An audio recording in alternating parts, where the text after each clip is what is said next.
Okay okay okay okay okay, चलिए चलिए, हम बिल्कुल लाइव हो चुके हैं। तो थोड़ा सा आज लेट हो गया, कहा जाता है ना कि जब जल्दबाजी करो तो कुछ ना कुछ गड़बड़ हो ही जाती है। तो वही वाली बात है कि टाइम पर स्ट्रीम स्टार्ट करने के चक्कर में, जल्दबाजी के चक्कर में कुछ ना कुछ गड़बड़ी हो ही जाती है। ओके, तो सारी कुछ एकदम से ही आपका सॉफ्टवेयर क्रैश कर गया था। सॉफ्टवेयर को दोबारा अपलोड करने में, ठीक करने में टाइम लग गया 10-15 मिनट का। ओके, तो थोड़े से लेट हो गए हैं, ज़्यादा लेट नहीं हुआ, जल्दी जल्दी करा है सारा कुछ। बाकी कुछ बीच में गलती हो गया, कुछ गलत हो गया तो देख लेंगे, अभी कुछ पता नहीं है। जल्दी जल्दी के चक्कर में कुछ ना कुछ गड़बड़ हो ही जाता है। ओके, चलिए आप बिल्कुल हम लाइव हो चुके हैं, तो एक बार जल्दी से जल्दी सभी सभी बच्चे एक बार लाइव आ जाइए, फिर आज की क्लास को हम कंटिन्यू करते हैं। ओके, बिल्कुल बिल्कुल बिल्कुल, चलिए डियर, हम सभी के सभी लाइव हो चुके हैं। आपके भी कमेंट दिख रहे हैं। बिल्कुल डियर, सभी को नमस्कार, सभी को हेलो, सभी को हाय, सभी को गुड आफ्टरनून, जो गुड आफ्टरनून कह रहे हैं, जो बच्चे गुड मॉर्निंग कह रहे हैं उन सभी को गुड मॉर्निंग। ओके, बच्चे कह रहे हैं सर गोल मटोल दिख रहे हो गोलियों का असर हो रहा है क्या चलिए चलिए चलिए, जल्दबाजी के चक्कर में थोड़ा सा लेट हो गए हैं, कोई दिक्कत वाली बात नहीं है। अपनी क्लास अब स्टार्ट हो चुकी है। सॉफ्टवेयर की प्रॉब्लम की वजह से सारी की सारी चीज़ें दोबारा रीसेट करनी पड़ी, दोबारा लगानी पड़ी। ठीक है, चलिए अब और लेट ना करते हुए अपनी क्लास को कंटिन्यू करते हैं। तो आज जैसे कि मैंने आपको बोला था, ईवीएस खत्म होने के बाद आपकी अदर सब्जेक्ट्स की मैराथन लेकर आऊंगा। तो आज आपका ये है हिंदी पेडागोजी का मैराथन। किसका? हिंदी पेडागोजी का मैराथन, जो कि आपका एनसीईआरटी के अनुसार होगा। संपूर्ण हिंदी पेडागोजी आज आपकी कंप्लीट करवा दी जाएगी। एक क्लास और सीटेट पास, बिल्कुल यही आपकी टैगलाइन है और यही होगा। अगर आपने हिंदी पेडागोजी कुछ भी नहीं पढ़ी है तो आपकी हिंदी पेडागोजी जो आती है, पहले तो आपको ये पता होना चाहिए कि सीटेट में आपकी हिंदी पेडागोजी कितने नंबर की आती है। ठीक है, बेसिक नॉलेज। सीटेट जो है वो आपका 15 नंबर की क्या पूछता है? हिंदी पेडागोजी पूछता है। ध्यान रखिएगा, 15 नंबर की हिंदी पेडागोजी पूछता है, जो कि 2 भागों में डिस्ट्रीब्यूट है। एक है आपका 8 से 10 नंबर जो पूछा जाता है, वो आपकी सब्जेक्ट पेडागोजी है। कहाँ की है? Subject pedagogy. और जो दूसरी बची आपकी 5 से 7 नंबर की, वो है आपकी मेन पेडागोजी। तो आज जो हम कंप्लीट करेंगे वो पढ़ेंगे सब्जेक्ट पेडागोजी, मेन पेडागोजी नहीं पढ़ेंगे। अगर मेन पेडागोजी आपको पढ़नी है तो मेन पेडागोजी जो मैं पढ़ाता हूं आपकी, वहां से पूछी जाएगी। पेडागोजी स्पेशल सीरीज करके पेडागोजी की सेशन मैंने ले रखा है, वो जाकर देख लीजिएगा। आज केवल आपकी सब्जेक्ट पेडागोजी कंप्लीट करवाई जाएगी। ठीक है, हाथ कांप रहे हैं यार, ठंड लग रही है तो ध्यान रखिएगा, आज केवल सब्जेक्ट पेडागोजी आपको कंप्लीट करवाई जाएगी। ठीक है, तो फिर देरी किस बात की, सभी के सभी बच्चे नोटबुक निकाल लीजिए, आज की डेट डाल लीजिए और लिख लीजिए आज का अपना topic, Hindi pedagogy marathon session, जिसमें आज हम बात करेंगे इंपॉर्टेंट 7 से 8 चैप्टरों की, जिसमें आपका पहला चैप्टर है जो कि भाषा। क्या है आपका? लैंग्वेज। ठीक है, ओके लगता है गर्म करने पड़ेंगे हाथ यार, ठंडी सी लग रही है, हाथ कांप रहे हैं। बिल्कुल डियर, अब तबीयत ठीक है? तभी तो अभी बिल्कुल नहा धो के अभी निकला ही था मैं, थोड़ा धूप वूप सेक रहा था, मैंने कहा चलो क्लास का टाइम हो गया, उसी की वजह से थोड़ा लेट वेट हो गया। बिल्कुल डियर, आज आपकी 4 बजे वाली क्लास होगी। आज मेरी तबीयत बिल्कुल ठीक सी लग रही है, पहले से बेटर लग रही है। ओके, तो इसलिए आपका क्लास होगा, टेंशन ना लीजिए। ठीक है, बिल्कुल डियर, आप अगर आप बीएड हो, बीसीए कर रखा है तो आप बिल्कुल एलिजिबल हो, आप रिट के लिए भर सकते हो। ठीक है, चलिए अब क्लास थोड़ी स्टार्ट करते हैं, हाथ धीरे धीरे गर्म हो ही जाएंगे। तो पहला चैप्टर है आपका भाषा। तो अगर आपसे पूछा जाए कि भाषा कितने प्रकार की होती है, तो ध्यान रखिएगा, भाषा 2 प्रकार की होती है। ओके, पहला क्वेश्चन इंपॉर्टेंट क्वेश्चन पूछा जाने वाला है, ध्यान रखिएगा। भाषा कितने प्रकार की होती है? तो only 2 types. Okay, Hindi English छोड़िए, हिंदी की बात करते हैं। भाषा केवल 2 प्रकार की होती है। पहला होता है आपका औपचारिक और दूसरा होता है आपका अनौपचारिक। और ध्यान रखिएगा, आज जो है लिखा हुआ कम है और समझेंगे ज्यादा। जो चीजें मैं आपको समझाऊंगा उस चीज को समझने की कोशिश कीजिएगा। ठीक है, अब आपकी मैंने एक बात बोली, भाषा जो होती है वो औपचारिक और अनौपचारिक होती है। कैसे? तो औपचारिक का संबंध देखिए, इसके नीचे फिगर बना हुआ है, अनौपचारिक का फिगर उसके नीचे मैंने संबंध बना रखा है। कैसे? तो आप जब भी अपने फैमिली मेंबर्स के साथ बैठते हो, जरूर आप ये बात नोटिस कीजिएगा, चाहे आप अपनी मदर के साथ हो, फादर के साथ हो, किसी के साथ हो, तो आप देखिएगा बिल्कुल तहजीब से बात करते हैं, बिल्कुल अच्छी तरीके से बात करते हैं कि हाँ जी पापा कर लिया, हाँ जी पापा ये कर देती हूँ, आ रही हूँ, ऐसे बात करते हो। और वहीं फ्रेंड के साथ बैठ जाते हो, और भाई क्या हाल चाल है, कहाँ है यार, तो इतनी देर से वेट कर रहा हूं, तू कहां पर मेरा इंतजार कर रहा है, 2-4 गालियां भी बक देते हो, तो वो क्या कहलाता है? आपका अनौपचारिक कहलाता है। ओके, तो ध्यान रखिएगा, भाषा 2 प्रकार की है, औपचारिक और अनौपचारिक। दोनों में क्या संबंध है, दोनों के दोनों मैंने आपको बता दिए। ठीक है, चलिए आगे चलते हैं अपने नेक्स्ट बिंदु की ओर। तो नेक्स्ट पॉइंट आ जाता है आपका, भाषा जो है एक नियमबद्ध व्यवस्था है। क्या है, नियमबद्ध व्यवस्था है। क्यों? क्योंकि आप सभी को पता है भाषा जो सीखी जाती है वो LSRW में सीखी जाती है। मतलब पहला जो बच्चा सीखेगा वो लिसनिंग यानी कि सुनना सीखेगा, फिर आपका स्पीकिंग यानी कि बोलना, फिर आपका रीडिंग यानी कि पढ़ना, और लास्ट में आपका राइटिंग यानी कि लिखना। तो यही सीरीज आता है आपका। तो अगर आपसे पूछा जाए कि भाषा एक कैसी व्यवस्था है, तो एक नियमबद्ध व्यवस्था है जिसमें हम सबसे पहले सुनना सीखते हैं, फिर हम बोलना सीखते हैं, फिर हम पढ़ना सीखते हैं, और फिर हम लास्ट में लिखना सीखते हैं। ओके, इंपॉर्टेंट है, ध्यान रखिएगा। बिल्कुल डियर, मैप वाली क्लास करवा दी जाएगी, टेंशन ना लीजिए। ओके, आपका कल नहीं तो परसों आपकी मैप वाला और ट्रेन वाला दोनों लगवा दिया जाएगा, और दोनों आप वहां से पढ़ सकते हो क्लासेस को। ठीक है, बिल्कुल, मैंने आपकी बातें सुन ली है, टेंशन ना लीजिएगा। समझ में आ गया? भाषा क्या है? एक नियमबद्ध व्यवस्था है जो कि एक सीक्वेंस में चलता है। ठीक है, ओके, चलिए आगे चलते हैं। नेक्स्ट है आपका भाषा का प्रभाव जो होता है वो जटिल से सरलता की ओर होता है। क्या है? जटिल से सरलता की ओर होता है। अब ऐसा मैंने क्यों कहा, तो ध्यान रखिएगा, जब भी आप शुरू शुरू में जब भाषा सीख रहे होते हो तो देखा होगा ना, आपने मम्मी को बोलते हो, क्या बोलते हो? माँ माँ। तो अब तोड़ के बोलते हो, दादा को बोलते हो दादा, तो तोड़कर बोलते हो, एक साथ नहीं बोलते हो। पानी चाहिए होगा तो मम बोलोगे, पैसे चाहिए होंगे तो पैपा बोलोगे। तो ये क्या होता है? आपका जटिल होता है, जो कि शुरुआत में हमें थोड़ा कठिन लगता है, लेकिन धीरे दिन प्रतिदिन हम इस पर क्या पा लेते हैं? कमांड पा लेते हैं, और हमें क्या लगने लग जाता है? सरल लगने लग जाता है। ओके, तो ध्यान रखिएगा, अगर आपसे पूछा जाए कि भाषा का प्रभाव कैसा होता है, तो जटिल से सरलता की ओर होता है। इंपॉर्टेंट है, ध्यान रखिएगा इस पॉइंट को। ठीक है, और ध्यान रखिएगा इसका जो PDF, कई बच्चे कह रहे हैं सर PDF मिलेगा इसका, तो बिल्कुल डियर, इसका PDF कैसी बात कर रहे हो, छोटी मोटी बातें पूछा करो आप इस बातों की। आपको जो भी करवाया जाएगा उसका टेलीग्राम पर PDF मिल जाया करेगा। ठीक है, कोई सा भी मैराथन सेशन चल रहा हो, चाहे वो इंग्लिश हो, हिंदी हो, EVS हो, EVS के मैंने सारे के सारे अपलोड करवा दिए हैं। डाउनलोड नहीं किया है तो डाउनलोड कर लीजिएगा। ठीक है, कितना टाइम हुआ डियर? अभी अभी 5 मिनट ही हुए आपकी क्लास को शुरू हुए। तो टेलीग्राम डाउनलोड कर लीजिएगा, वहां पर आप हमें फॉलो कर सकते हो। किस नाम से है? तो DK Gupta 1122 के नाम से है, और जिसका मैंने लिंक भी आपको नीचे डिस्क्रिप्शन बॉक्स में दे रखा है। कहीं से भी आप जा सकते हो, स्पेस मत छोड़िएगा, नहीं तो मेरे नाम से बहुत सारी फेक ID बनी हुई है, फेक पर पहुंच जाओगे आप सारे के सारे। ठीक है, तो आपको क्या पता चला? भाषा का प्रभाव जो होता है वो जटिल से सरलता की ओर होता है, जो कि मैंने अभी आपको एक्सप्लेन भी कर दिया। साथ ही साथ में भाषा जो होता है वो सोचने, महसूस करने और चीजों से जुड़ने के लिए काम आता है, उसके लिए आपका उत्तम साधन होता है। फॉर एग्जाम्पल के रूप में आपको आपकी किसी की मदद चाहिए तो भाषा के रूप में ही बात करते हो। जैसे कि फॉर एग्जाम्पल पहले भाषा नहीं हुआ करती थी, तो कैसे बात होती थी? अजीब अजीब सी भाषाएं होती थी, तो वो भी एक तरीके की भाषा ही है। भाषा जैसे कि इशारों से बात करना, बोलकर बात करना, लिखकर बात करना, तो ये सारे के सारे क्या है? भाषा के रूप हैं। तो भाषा जो होता है वो सोचने, महसूस करने और चीजों से जुड़ने का एक उत्तम साधन होता है। फॉर एग्जाम्पल के रूप में देखा होगा ना, जब आप फ्रेंड सर्कल के बीच में बैठते हो तो क्या होता है? आपस में वार्तालाप करके एक दूसरों की चीजों को समझ रहे होते हो, एक दूसरे की भावनाओं को समझ रहे होते हो। ओके, तो ध्यान रखिएगा, इंपॉर्टेंट पॉइंट है ये। और जो बच्चे पूछ रहे हैं कि सर ये पेपर 1 के लिए है या पेपर 2 के लिए है, लैंग्वेज 1 के लिए है कि लैंग्वेज 2 के लिए है, तो डियर ये सभी के लिए है। किसी की भी तैयारी कर रहे हो आप, चाहे पेपर 1 का हो, पेपर 2 का हो, लैंग्वेज 1 का हो, लैंग्वेज 2 का हो, सभी के लिए हैं। आप कभी अपना पेपर उठाकर देख लीजिएगा, कभी कभी जो क्वेश्चन पेपर 2 में पूछे जाते हैं वही रिपीट पेपर 1 में हो जाते हैं, और कई बार जब पेपर 1 में जो पूछे जाते हैं वही पेपर 2 में रिपीट हो जाते हैं। तो ये सबों के लिए, चाहे आप पेपर 1 की तैयारी कर रहे हो या पेपर 2 की तैयारी कर रहे हो। ओके, बच्चे कह रहे हैं सर EVS पेडागोजी 4th वाला PDF नहीं मिला है। डियर, जो मेन था ना वो मैंने आपको शेयर कर दिया, 1, 2 और 3, ये 3 थे जो मेन थे थियोरेटिकल पोर्शन। जो 4 है वो केवल क्वेश्चन का था। अगर आपको वो चाहिए क्वेश्चन वाला भी, तो वो भी शेयर कर दिया जाएगा, मेरा कोई दिक्कत नहीं है, मैं चौथा भी शेयर कर दूंगा अगर आपको चाहिए तो। मेन जो था थ्योरी वाला वो मैंने आपको शेयर कर दिया है। ठीक है, चलिए, अगर क्वेश्चन वाला चाहिए तो क्वेश्चन वाला भी कर दिया जाएगा। इतनी बात समझ में आ गई, आगे चलते हैं।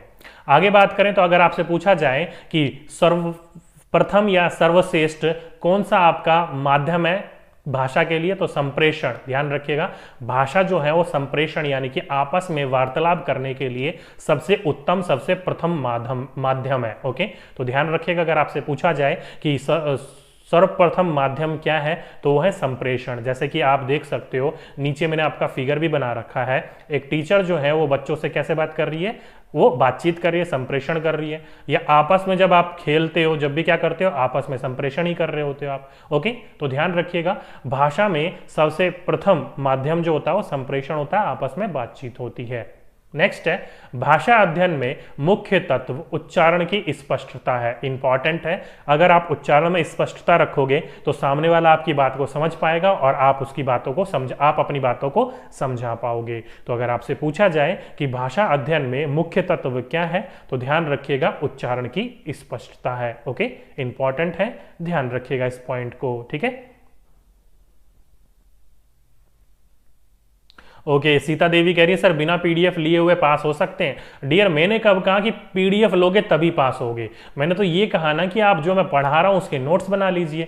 मैंने तो कभी भी नहीं कहा कि आपको पीडीएफ लोगे तभी पास होगे। मेरा कहने का मतलब वो है पीडीएफ उन बच्चों के लिए जो अपने हाथों से नोट्स नहीं बनाते, किसी ना किसी वजह से बिजी रहते हैं, चाहे वो हाउसवाइफ हो या कोई वर्कर या फिर कहीं काम करते हो, ऑफिस जाने वाले हो, उनके लिए पीडीएफ होता है। ठीक है, अगर आप हैंड राइटिंग नोट्स बना सकते हो तो बिल्कुल 101% आपके भी उतने नंबर आएंगे जितने उन बच्चों के आएंगे। ठीक है, बिल्कुल चंदन जी, अब मेरी तबीयत बिल्कुल टनाटन है, कोई दिक्कत वाली बात नहीं है, पहले से बहुत बेटर है। ओके, चलिए, धन्यवाद आप सभी का इतना सपोर्टिव और इतना पूछताछ करने के लिए। ठीक है, ओके, नेशनल वीडियोस की ट्रिक वाली वीडियो कल आनी थी लेकिन डियर नहीं बन पाई, आज बना दी जाएगी और आज आपको अपलोड कर दी जाएगी शाम को 4 बजे। ठीक है, शाम को 4 बजे आप देख लीजिएगा। चलिए, नेक्स्ट क्वेश्चन है आपका मृत भाषा। ओके, ध्यान रखिएगा जो मातृभाषा होती है वो मित्र भाषा नहीं है, मातृभाषा है। थोड़ा सा मिसप्रिंट हो रहा है, ठंड की वजह से, ठंड लग रही है मुझे। ठीक है, तो मातृभाषा जो है वो विचार विनिमय और शिक्षा ग्रहण करने का क्या है, सर्वश्रेष्ठ माध्यम है। क्या है, सर्वश्रेष्ठ माध्यम है। अगर आपसे पूछा जाए कि भाषा जो होती है उसमें अगर आप शिक्षा ग्रहण करोगे तो शिक्षा ग्रहण करने के लिए सबसे उत्तम साधन कौन सा है, तो वो है आपकी मातृभाषा। जो कि गांधी जी ने भी कहा है कि बच्चों को जो भी शिक्षा दी जाती है वो कैसी होनी चाहिए, मातृभाषा में होनी चाहिए। क्यों? क्योंकि मातृभाषा में विचार विनिमय जो किया जाता है, बातचीत की जाती है, समझाया जाता है, वो कैसा होता है, तो एक तरीके का बिल्कुल सरल होता है। क्यों?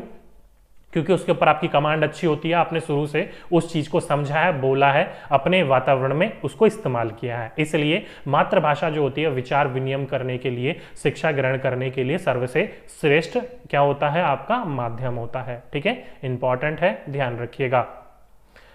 चलिए आगे चलते हैं। नेक्स्ट है आपका, ये है इंपॉर्टेंट बिंदु, कई बच्चों को इसमें बहुत कंफ्यूजन होती है।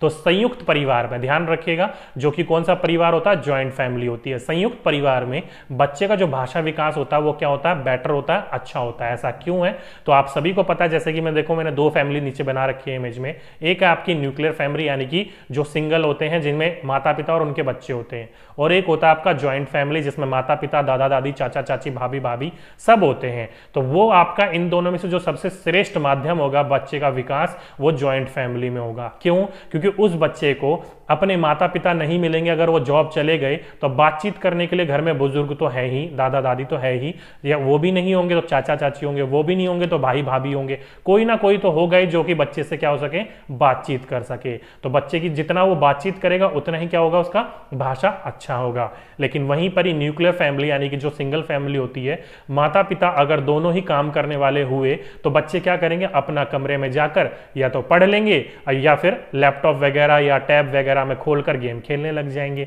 तो वो क्या होता है, उनकी भाषा अच्छी विकसित नहीं हो पाती है। ठीक है, तो ध्यान रखिएगा, ज्वाइंट फैमिली में बच्चे का भाषा विकास अच्छा होता है, न्यूक्लियर फैमिली यानी कि सिंगल परिवार, एकल परिवार में नहीं होता है उतना अच्छा। ठीक है, तो ध्यान रखिएगा इस बात को।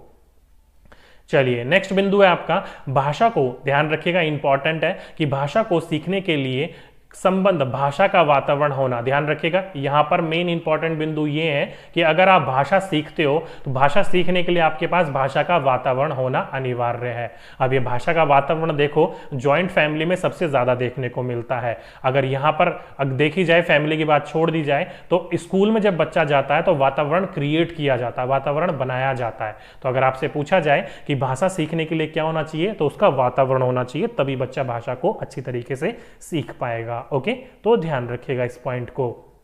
बिल्कुल डियर, दीपाली मैम को बोल दिया गया है आपकी मंडे को, ध्यान रखिएगा, मंडे को क्या होगा, तो वो मैराथन सेशन होगा इंग्लिश का। तो जो बच्चे देखना चाहेंगे मंडे को देख लीजिएगा। ठीक है, चलिए इंपॉर्टेंट है, आगे चलते हैं। चलिए बच्चे कह रहे हैं सर साइंस भी करवा दीजिए। डियर साइंस कंप्लीट हो चुकी है, एक बार जाकर देख लीजिए। और साइंस जो है वो अपने आप में ही बहुत बड़ा सब्जेक्ट है, तो मैराथन सेशन में आप ये नहीं बोल सकते कि पूरी की पूरी मैथ एक बार में कंप्लीट साइंस हो जाएगी। तो साइंस को करने के लिए आपको प्लेलिस्ट देखनी ही पड़ेगी, ठीक है। बाकी मैम को बोल दिया जाएगा आपका मैराथन सेशन लेने के लिए। चलिए आगे बात करें तो भाषा की कक्षा में यह महत्वपूर्ण है कि भाषा की पृष्ठभूमि पर किसी को भी पीछे ना छोड़ा जाए। इंपॉर्टेंट है, ध्यान रखिएगा। आपकी क्लास जो होती है वो अपने आप में ही क्या होती है, बहुभाषीय होती है। आपकी क्लास में जो 30 बच्चे बैठे हुए हैं वो अलग अलग राज्यों से, अलग अलग क्षेत्रों से आते हैं। तो ये आपका एक दायित्व है एक शिक्षक के रूप में कि किसी भी बच्चे को आप पृष्ठभूमि में, चाहे वो किसी भी भाषा का हो, उसको पीछे नहीं छोड़ना चाहिए। उसको क्या करना चाहिए, आपकी क्लास में उसको स्वीकार करना चाहिए और उसकी भाषा के प्रति आपका सम्मान भी होना चाहिए। ओके, ये नहीं कि उसको आप डांट दो, फटकार दो या फिर उसको बोल दो कि तेरी भाषा पता नहीं कैसी है। नहीं, ऐसा नहीं होना चाहिए। ओके, जो कि मैंने आगे लिख भी दिया कि प्रत्येक कक्षा जो होती है वो भाषा की कक्षा होती है। यहां से डायरेक्टली एक बार क्वेश्चन पूछा जा चुका है कि एक बच्चा चौथी क्लास में क्या दे रहा है, एकेडमिक शिक्षा, यानी कि एकेडमिक जो आपका पेपर होता है, परीक्षण जो होता है वो आ चुका है, लेकिन अब तक बच्चे को भाषा की किताबें नहीं मिली हैं। तो उसके लिए आप क्या करोगे, तो किसी अन्य पुस्तकों से उसको पढ़ाने की कोशिश करोगे। क्यों? क्योंकि सभी की सभी पुस्तकों में भाषा का तो उपयोग होता ही है, चाहे वो साइंस हो, हिंदी हो, इंग्लिश हो, अपने आप में ही भाषा है वो। ओके, तो ध्यान रखिएगा प्रत्येक कक्षा जो होती है वो भाषा की कक्षा होती है। ठीक है, इंपॉर्टेंट है, ध्यान रखिएगा। आगे चले तो भाषा, ध्यान रखिएगा इंपॉर्टेंट, भाषा सीखने में जो त्रुटियां होती है, क्या बोला मैंने आपका कि भाषा सीखने में जो त्रुटियां होती हैं वो क्या होती है, सीखने की प्रक्रिया का एक स्वाभाविक हिस्सा होती है। इंपॉर्टेंट है। कई बार आपने देखा होगा कि अगर एक बच्चा किसी चीज में गलतियां कर रहा है तो इसके प्रति आप क्या कर लेते हो, नकारात्मक व्यवहार करने लग जाते हो, उसको डांटने लग जाते हो, फटकारने लग जाते हो। नहीं, भाषा सीखने सिखाने में या किसी भी चीज को सीखने सिखाने में जो आपकी त्रुटियां होती है, जो गलतियां होती हैं, वो क्या होती है, एक भाषा सीखने सिखाने की प्रक्रिया का स्वाभाविक हिस्सा होती है, जो कि समय के साथ साथ दूर होने लगती है। तो उसको आपको ठीक करने के लिए क्या देना चाहिए, बच्चे को स्वयं करने देना चाहिए और बच्चे को समय देना चाहिए। ये नहीं कि आप बच्चे को पूरी क्लास में खड़ा करके उसकी बेइज्जती करने लग जाओ। नहीं, वो क्या है, कोई भी नई चीज आप जब सीख रहे होते हो तो सीखने सिखाने की प्रक्रिया में स्वाभाविक हिस्सा है, आप गलतियां करोगे ही करोगे। अगर कोई चीज सीख रहे हो तो गलती तो होगी ही ना, ये थोड़ी आप उसमें एक्सपर्ट हो। एक्सपर्ट होते तो सीख क्यों रहे होते। ठीक है, तो इन बातों का आप ध्यान रखिएगा। चलिए आगे चलते हैं। कुछ महत्वपूर्ण बिंदु यहां पर लिखे गए हैं, इंपॉर्टेंट बिंदु लिखे गए हैं। क्या है, तो पहला बिंदु आ जाता है आपका, भाषा जो है वो अर्जित संपत्ति है। क्या है, भाषा जो है एक अर्जित संपत्ति है। अब इस पॉइंट का मतलब क्या है, तो ध्यान रखिएगा, एक भाषा जो होती है उसके ऊपर आपका अधिकार ये नहीं बोल सकते कि ये मेरे पूर्वजों का अधिकार है, ये तेरे लिए नहीं है, ये सिर्फ मेरे लिए नहीं, वो सबों के लिए है, जो कि आप क्या करते हो, अर्जित करते हो। ये नहीं है कि आपके पिता के पास थी तो पिता ने आपको दे दी, आपके पास आई तो आप अपने बेटे को दे दोगे। नहीं, वो अर्जित संपत्ति आपको खुद अर्जन करनी पड़ेगी। अब यहां से 2 पॉइंट निकल के आते हैं। एक पॉइंट निकल के आता है भाषा अर्जन और दूसरा निकल के आता है भाषा अधिगम। अब भाषा अर्जित तो आपको पता चल गया क्या होता है, अर्जन क्या होता है, भाषा अधिगम क्या होता है वो आप समझ लीजिए। तो भाषा अधिगम ध्यान रखिएगा वो होता है जिसको आप सीख रहे होते हो। फॉर एग्जाम्पल के रूप में एक आप मान लो कि आप यूपी या फिर बिहार के साइड के बच्चे हो, जो कि वहां पर देखा जाए तो अपनी जो लैंग्वेज होती है भोजपुरी के कुछ साइड में बोली जाती है। तो वो भोजपुरी क्या है, आपकी एक मातृभाषा है। क्या है, आपकी एक मातृभाषा है। तो आपकी क्या होगी मातृभाषा, भोजपुरी। तो उसको सीखने के लिए आप कोई भी प्रयत्न नहीं कर रहे होते हो, तो वो क्या होता है, आपका भाषा अर्जित होता है, भाषा अर्जन होता है। ठीक है, वो अधिगम नहीं होता है। लेकिन वहीं पर ही आपको जब इंग्लिश सीखना होगा, अब आपकी इंग्लिश तो कोई परिवेश है नहीं, तो इंग्लिश सीखना हो, तमिल, तेलुगु, उड़िया सीखना हो, तो उसके लिए आपको क्या करना पड़ेगा, किसी एक्सपर्ट के पास जाकर ट्रेनिंग लेनी पड़ेगी, सीखना पड़ेगा, उसको टाइम देना पड़ेगा। तो वहां पर आप क्या कर रहे हो, उसको ग्रहण कर रहे हो कहीं ना कहीं किसी ना किसी की मदद से। तो वो क्या कहलाएगा, आपका भाषा अधिगम कहलाएगा। ओके, तो दोनों चीज को ध्यान रखिएगा। भाषा अधिगम वो होता है जिसमें आपके एफर्ट लगते हैं, जिसमें आप किसी ना किसी एक्सपर्ट के जाग पर उनसे ट्रेनिंग लेते हो, तो वो क्या कहलाएगा, आपका भाषा अधिगम कहलाएगा। और जो आपके आसपास के वातावरण में जो भी भाषा बोली जा रही हो और वो आप बोलना शुरू कर दो, तो वो आपका भाषा अर्जित यानी कि भाषा अर्जन में आता है। ओके, इंपॉर्टेंट है, ध्यान रखिएगा इस पॉइंट को, डायरेक्टली क्वेश्चन पूछ लिया जाता है। ठीक है, चलिए आगे चलते हैं। बच्चे विद्यालय शिक्षा की शुरुआत से पहले ही भाषा की जटिलताएं और नियम की आत्मसात का पूर्ण भाषा की क्षमता रखते हैं। तो डायरेक्टली ये वाला क्वेश्चन पूछा जा चुका है कि बच्चे विद्यालय आने से पहले भाषा के प्रति क्या होते हैं, तो भाषा की जटिलताएं उसके अंदर होती है। भाषा का कैसे उपयोग करना है, कैसे उपयोग नहीं करना, किस परिस्थितियों में करना है, नहीं करना, ये सारा का सारा उस बच्चे के अंदर ज्ञान होता है और उसकी भाषा के प्रति पूरी की पूरी क्षमता होती है। यानी कि कैसे उसको बोलना है, कैसे समझना है, कैसे उसको बताना है, कैसे अपने आप को व्यक्त करना है, वो सारी की सारे उसके अंदर ज्ञान होता है। तो ध्यान रखिएगा, आप ये नहीं बोलोगे कि बच्चा जो होता है वो विद्यालय जाकर भाषा सीखता है, नहीं, विद्यालय से पहले उसे पूरा का पूरा ज्ञान होता है भाषा का। ठीक है, इंपॉर्टेंट बिंदु है, ध्यान रखिएगा। चलिए आगे चलें। तो मातृभाषा में बच्चे के ज्ञान के विकास में सहायक है। इंपॉर्टेंट बिंदु है कि मातृभाषा जो होती है वो बच्चे के ज्ञान में क्या होती है, सहायक होती है। ऐसा क्यों है? क्योंकि मातृभाषा जो होती है वो कैसी भाषा होती है जो कि आप बचपन से बोल रहे हो और उस चीज में कोई चीज सिखाई जाती है तो आप आसानी से सीख लेते हो। फॉर एग्जाम्पल के रूप में आपको कोई चीज मैं हिंदी में बताता हूं तो आप वो समझ लेते हो। क्यों? क्योंकि हिंदी जो है हमारे परिवेश की भाषा है, लेकिन वही मैं आपको थोड़ा इंग्लिश में ट्रांसलेट करके इंग्लिश में समझाऊं तो जो बच्चे इंग्लिश समझ पाते हैं वो तो समझ जाएंगे, लेकिन बाकी बच्चे नहीं समझ पाएंगे।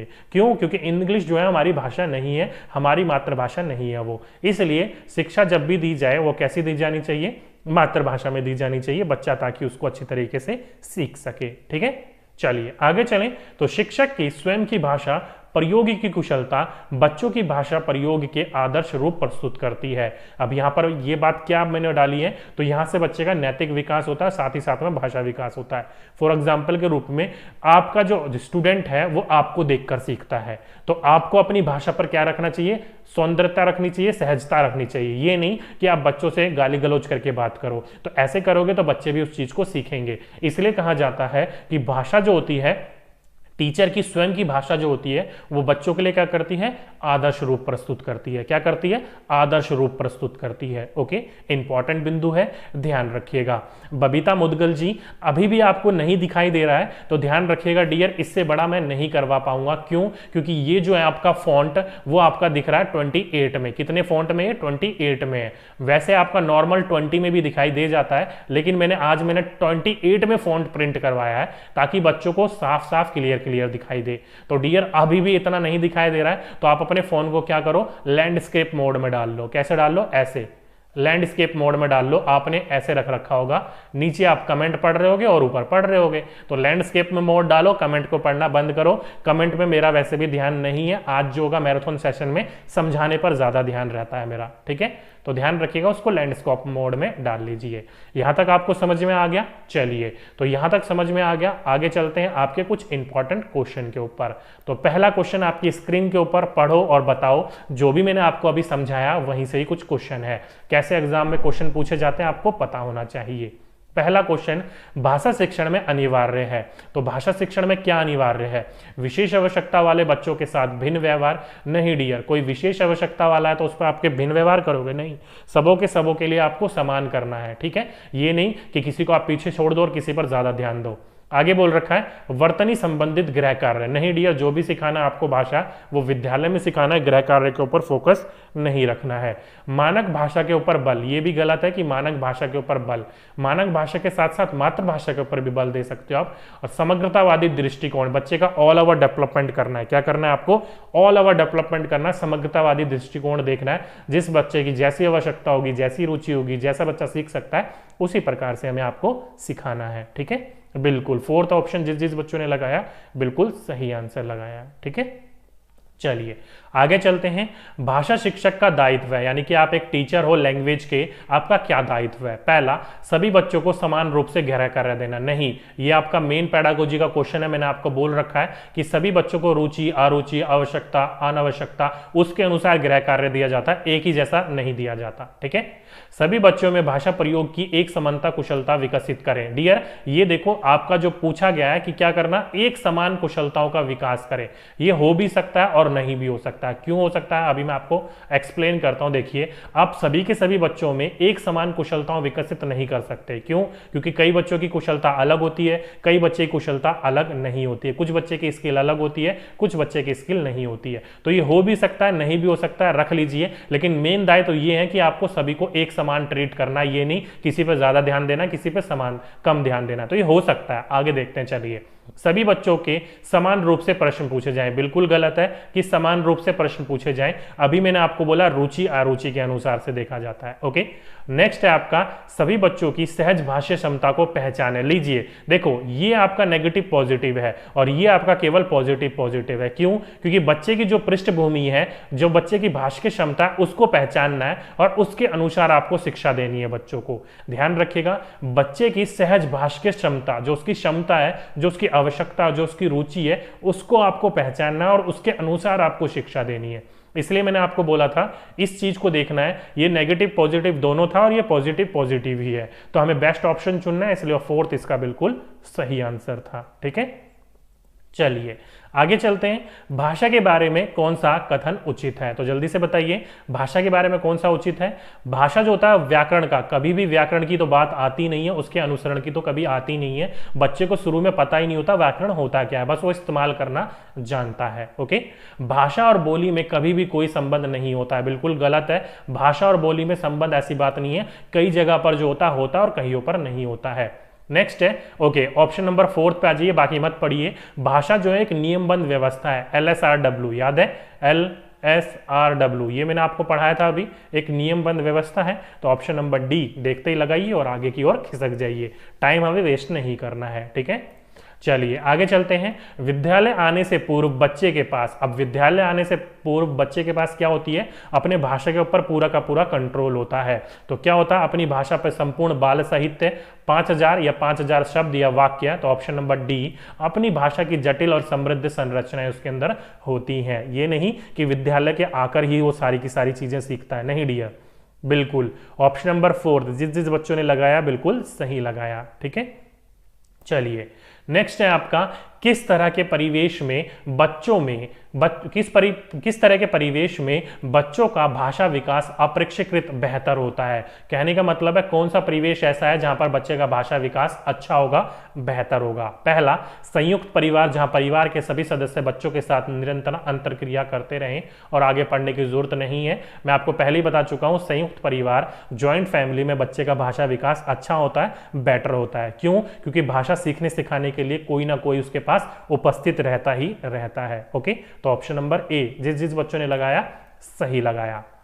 चलिए आगे चलते हैं। भाषा डैश और डैश का एक उत्तम साधन है। तो मैंने आपको बोला था भाषा जो होता है वो सोचने, महसूस करने और चीजों से जोड़ने का उत्तम साधन है। किसी भी चीज के प्रति सोचते हो तो भाषा ही है, महसूस करना होता है भाषा ही होता है, जैसे कि फिल्म में देखकर आप रोने लग जाते हो, या चीजों से जुड़ना होता है, किसी चीज को सीरियल वगैरह को देखकर आप जुड़ जाते हो, तो कैसे जोड़ते हो? भाषा से अनुसार ही जोड़ते हो। अगर वो बोलेंगे नहीं तो आप समझ कैसे पाओगे कुछ चीजें? ओके, तो ऑप्शन नंबर ए जिस जिस बच्चों ने लगाया बिल्कुल गलत सही लगाया, और जिस जिस बच्चों ने इसका ऑप्शन नंबर फोर्थ लगाया वो बिल्कुल गलत लगाया। तो ध्यान रखिएगा, केवल वो पढ़ने लिखने या संप्रेषण का ही नहीं है, सोचने, महसूस और चीजों से जोड़ने का भी है। तो ए इसका बेस्ट ऑप्शन है। ठीक है, केवल इतना ही नहीं करोगे कि भाषा पढ़ लिया, लिख लिया और आपस में बातचीत कर ली, इतना ही काम है भाषा का, नहीं डियर, इतना काम नहीं है। ठीक है, चलिए ये बात समझ में आ गई। तो ये था आपका पहला चैप्टर, भाषा यानी कि लैंग्वेज। चलिए अब बात कर लेते हैं अपने सेकंड चैप्टर के बारे में, बहुभाषिकता यानी कि मल्टीलिंगुअल।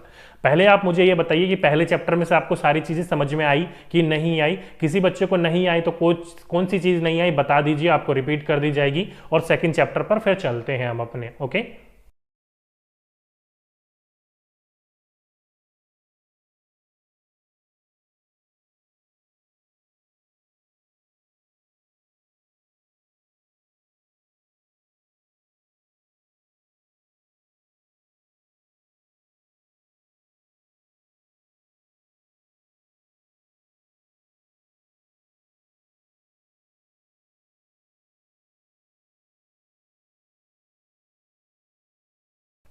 ओके बच्चे जो कह रहे हैं सर इसका जो है कहीं कहीं फोर्थ ऑप्शन भी मिलता है। डियर फोर्थ ऑप्शन देखो, आप खुद पढ़ के देखो, भाषा जो होता है वो केवल किस चीज के लिए होता है? आप ये बोलोगे केवल पढ़ने और लिखने और संप्रेषण के लिए होता है, ये नहीं। देखो जहां पर आपकी संप्रेषण यानी कि कम्युनिकेशन की बात आ गई, तो जहां पर आप बात करोगे तो वहां तो आप सोचोगे भी ना कि क्या हो रहा है क्या नहीं हो रहा है, किस चीज से, चीजों से जोड़ने के लिए भी हो रहा है। तभी तो मैंने आपको साफ साफ यहां पर लिखवा दिया था। कहां गया थ्योरेटिकल पोर्शन, कहाँ गया? ये देखो, भाषा जो होती है वो सोचने, महसूस करने और चीजों से जुड़ने का उत्तम साधन होती है। ठीक है, तो इस बात को कहाँ कहाँ लिखा हुआ है उस चीज को छोड़ दीजिए, जो चीज मैं आपको समझा रहा हूं बता रहा हूं उस चीज को पकड़िए। लास्ट टाइम है, भटकना नहीं है हमें फालतू की बुकों के चक्कर में। ठीक है, तो अभी जो है लास्ट टाइम है, सारी की सारी चीजों को सही तरीके से पढ़ना है हमें। ओके, समझ में आ गया? ओके, आगे चलते हैं। चलिए, बहुभाषिकता की बात करी जाए, आपकी मल्टीलिंगुअल की बात करी जाए, तो बच्चे जो होते हैं वो प्रारंभ से ही क्या होते हैं? बहुभाषी होते हैं। इंपॉर्टेंट है, ध्यान रखिएगा। बच्चे जो होते हैं वो प्रारंभ से ही क्या होते हैं? बहुभाषी होते हैं, मल्टीलिंगुअल होते हैं। ओके, इंपॉर्टेंट है, ध्यान रखिएगा। कैसे? तो अभी मैं आपको बता देता हूं। जैसे कि आप ये फिगर देख रहे हो, फिगर में आप सभी को पता है बच्चा जो होता है वो अपने दादा दादी से कोरिलेट करेगा, अपने माता पिता से कोरिलेट करेगा, अपने दोस्तों से कोरिलेट करेगा, अपने आस पड़ोस से कोरिलेट करेगा। तो यहां से क्या कर रहा है वो? 4 जनों से बातचीत हो रही है उसकी। दादा दादी अगर आपके घर के ज्यादा बुजुर्ग होंगे तो वो अपनी मातृभाषा यानी कि जो गांव की भाषा होगी उससे में बात करेंगे। माता पिता जो होंगे पढ़े लिखे होंगे तो वो क्या करेंगे? इंग्लिश में ज्यादा बच्चे से बात करेंगे। अगर आस पड़ोस में आपका जैसा परिवेश होगा, हिंदी, तमिल, तेलुगु, उड़िया, उस प्रकार से बात करोगे। दोस्तों से तो वही आपकी अनौपचारिक बातें चलती ही हैं। ओके, इसलिए कहा जाता है कि बच्चे जो होते हैं प्रारंभ से ही क्या होते हैं? बहुभाषी होते हैं। इंपॉर्टेंट है, ध्यान रखिएगा इस बिंदु को। ओके, साथ ही साथ में बहुभाषिकता संज्ञानात्मक विकास में सहायक होती है। ये इंपॉर्टेंट क्वेश्चन है, लिख लीजिएगा, बहुत जगह ये काम आएगा कि बहुभाषिकता मल्टीलिंगुअल, एक से ज्यादा या 2 से ज्यादा भाषाओं का ज्ञान बच्चे के संज्ञानात्मक विकास में मदद करता है। कैसे? आप सभी को पता है, किसी भी चीज को अगर देखा होगा ना आपने, कई बार जो है आपकी इंग्लिश में कोई चीज लिखी हुई है तो आपको समझ में नहीं आती है, लेकिन आपको वो ज्यादा चीज अगर एक से ज्यादा भाषा का ज्ञान होगा, हिंदी इंग्लिश का भी ज्ञान होगा, तो वो चीज आपको आसानी से समझ में आ जाएगी, और समझ में आएगी तो आपका मस्तिष्क विकसित होगा। तो सीधी सीधी सी बात है कि बहुभाषिकता जो होती है वो संज्ञानात्मक विकास में सहायता प्रदान करती है। ओके, इंपॉर्टेंट है, ध्यान रखिएगा। बिल्कुल डियर, एक रिट के ऊपर वीडियो बना दी जाएगी, टेंशन ना लीजिए आप लोग। ओके, चलिए आगे चलते हैं। तो सांस्कृतिक, ध्यान रखिएगा, संस्कृति मनुष्य के व्यक्तित्व का, जो संस्कृति होती है, जो संस्कृतियां होती हैं हमारी, हमारे जो रिवाज होते हैं, हमारी जो परंपराएं होती हैं, वो व्यक्ति का क्या करती है? निर्माण करती है। ध्यान रखिएगा, जो आपकी नैतिक शिक्षा होगी, जो हमारा बड़ों का सम्मान करना हो गया, छोटों का आदर करना हो गया, वो हमारे कैसे मिलता है? तो हमारे संस्कृति में हमें जो हमारे रिवाज होते हैं, हमारी जो परंपराएं होती है, उसके अनुसार हमें सिखाया जाता है। देखा होगा ना कि कई बार आपको बोल दिया जाता है, आपके पीठ पर पीछे या फिर आपके सामने आपकी तारीफ कर दी जाती है कि कितने अच्छे संस्कार है। तो कहां से मिले आपको? संस्कृति से ही मिले हैं आपकी। ठीक है, चलिए आगे चलें। तो भिन्न भिन्न भाषा पृष्ठभूमि से आए बच्चों की भाषा को कक्षा में क्या करना चाहिए? स्वीकार करना चाहिए। आप सभी को पता है हमारा जो भारत देश है वो क्या है? विविधताओं से भरा हुआ है, जिसमें आपके क्रिश्चियंस भी रहते हैं। गोवा की तरफ जाओगे, पंजाब की तरफ जाओगे तो पंजाबी, या फिर आपके थोड़ा इधर की तरफ आओगे तो पंडित, ब्राह्मण वगैरह, या फिर तमिल, तेलुगु, उड़िया, अलग अलग जाति के लोग हमारे भारत देश में रहते हैं। तो चाहे बच्चा वो काला हो, गोरा हो, सफेद हो, किसी भी जाति का हो, आपको सभी के सभी बच्चों को क्या करना है? स्वीकार करना है। किसी भी बच्चे को पीछे नहीं छोड़ना है। एक अच्छे टीचर का ये दायित्व होता है। ओके, तो ध्यान रखिएगा इस पॉइंट को। आगे चलें, चलिए नेक्स्ट बिंदु की ओर चलते हैं। आगे बात करें तो प्राथमिक स्तर पर भाषा शिक्षा का उद्देश्य, ध्यान रखिएगा, अभी मैं बात कर रहा हूं प्राथमिक स्तर पर, उच्च प्राथमिक स्तर पर अभी बात करेंगे। प्राथमिक स्तर पर भाषा शिक्षा का उद्देश्य बच्चे विभिन्न स्थितियों में भाषा का प्रभावी प्रयोग कर सकें, ये होता है। ध्यान रखिएगा, चाहे कोई भी आपकी स्थिति हो, चाहे आपका स्कूल का गेटमैन हो, चाहे आपकी टीचर हो, चाहे आपका परिवार हो, चाहे आपके मेहमान हो, कोई सी भी आपके सामने परिस्थिति आ जाए तो उस स्थिति में बच्चा भाषा का प्रयोग करके उन चीज़ों का जवाब दे सके जिन चीज़ें उनसे पूछा जा रहा है। अगर ऐसा करता है तो आप क्या करोगे? प्राथमिक स्तर की शिक्षा का उद्देश्य आपने पूर्ण कर दिया है। ओके, तो ध्यान रखिएगा, प्राथमिक स्तर पर बच्चों का जो भाषा का उद्देश्य होता है वो भाषा का प्रभावी तरीके से प्रयोग करना सिखाना होता है आपका। ओके, इंपॉर्टेंट है, ध्यान रखिएगा इस पॉइंट को। ओके, आगे चलते हैं। अब बात कर लेते हैं उच्च प्राथमिक की। देखो अब आपने प्राथमिक में तो बच्चों का भाषा का प्रयोग करना सिखा दिया, अब जो है उच्च प्राथमिक में भाषा शिक्षण का उद्देश्य होता है भाषा की बारीकी और सौंदर्य बोध का उसकी विकसित करना, उसकी समझ विकसित करना, उसकी क्षमता विकसित करना। मतलब पहले जो बच्चा भाषा बोलते समय अलग अलग परिस्थितियों में करते समय जो भाषा में थोड़ी बहुत त्रुटियां कर रहा था, उस त्रुटियां को खत्म करके भाषा जो है उसकी विविधताओं को भी वो इस्तेमाल कर सके, उसकी जटिलताओं को भी इस्तेमाल कर सके। ओके, तो प्राथमिक स्तर में बच्चे का जो होता है वो उच्चारण पर ध्यान दिया जाता है और उच्च प्राथमिक पर सौंदर्य बोध पर ध्यान दिया जाता है, उसको और एनहेंस किया जाता है, चाहे ग्रामेटिकल बोलिए या फिर किसी और तरीके से बोलिए। ठीक है, दोनों के दोनों चीज को ध्यान रखिएगा, पहले प्रभावी प्रयोग पर और दूसरा सौंदर्य बोध पर। ओके, बिल्कुल डियर, आपको मैप वाला और ट्रेन वाला ईवीएस करवा दिया जाएगा, टेंशन ना लीजिए, मैंने आपको बता दिया है। ठीक है, चलिए इतनी सी बात समझ में आ गई, आगे चलते हैं। यहां पर कुछ महत्वपूर्ण बिंदु लिख रखे हैं मैंने आपका। पहला बिंदु समझिए, एक एक बिंदु दोनों के दोनों इंपॉर्टेंट है। पहला आपका भाषा शिक्षा के उद्देश्य है, एक जगह लिख रखा है मैंने आपका प्राथमिक और दूसरी जगह लिख रखा है मैंने उच्च प्राथमिक, दोनों के अलग अलग होते हैं। प्राथमिक में केवल ये 3 चीजें होती हैं, क्या क्या होती हैं?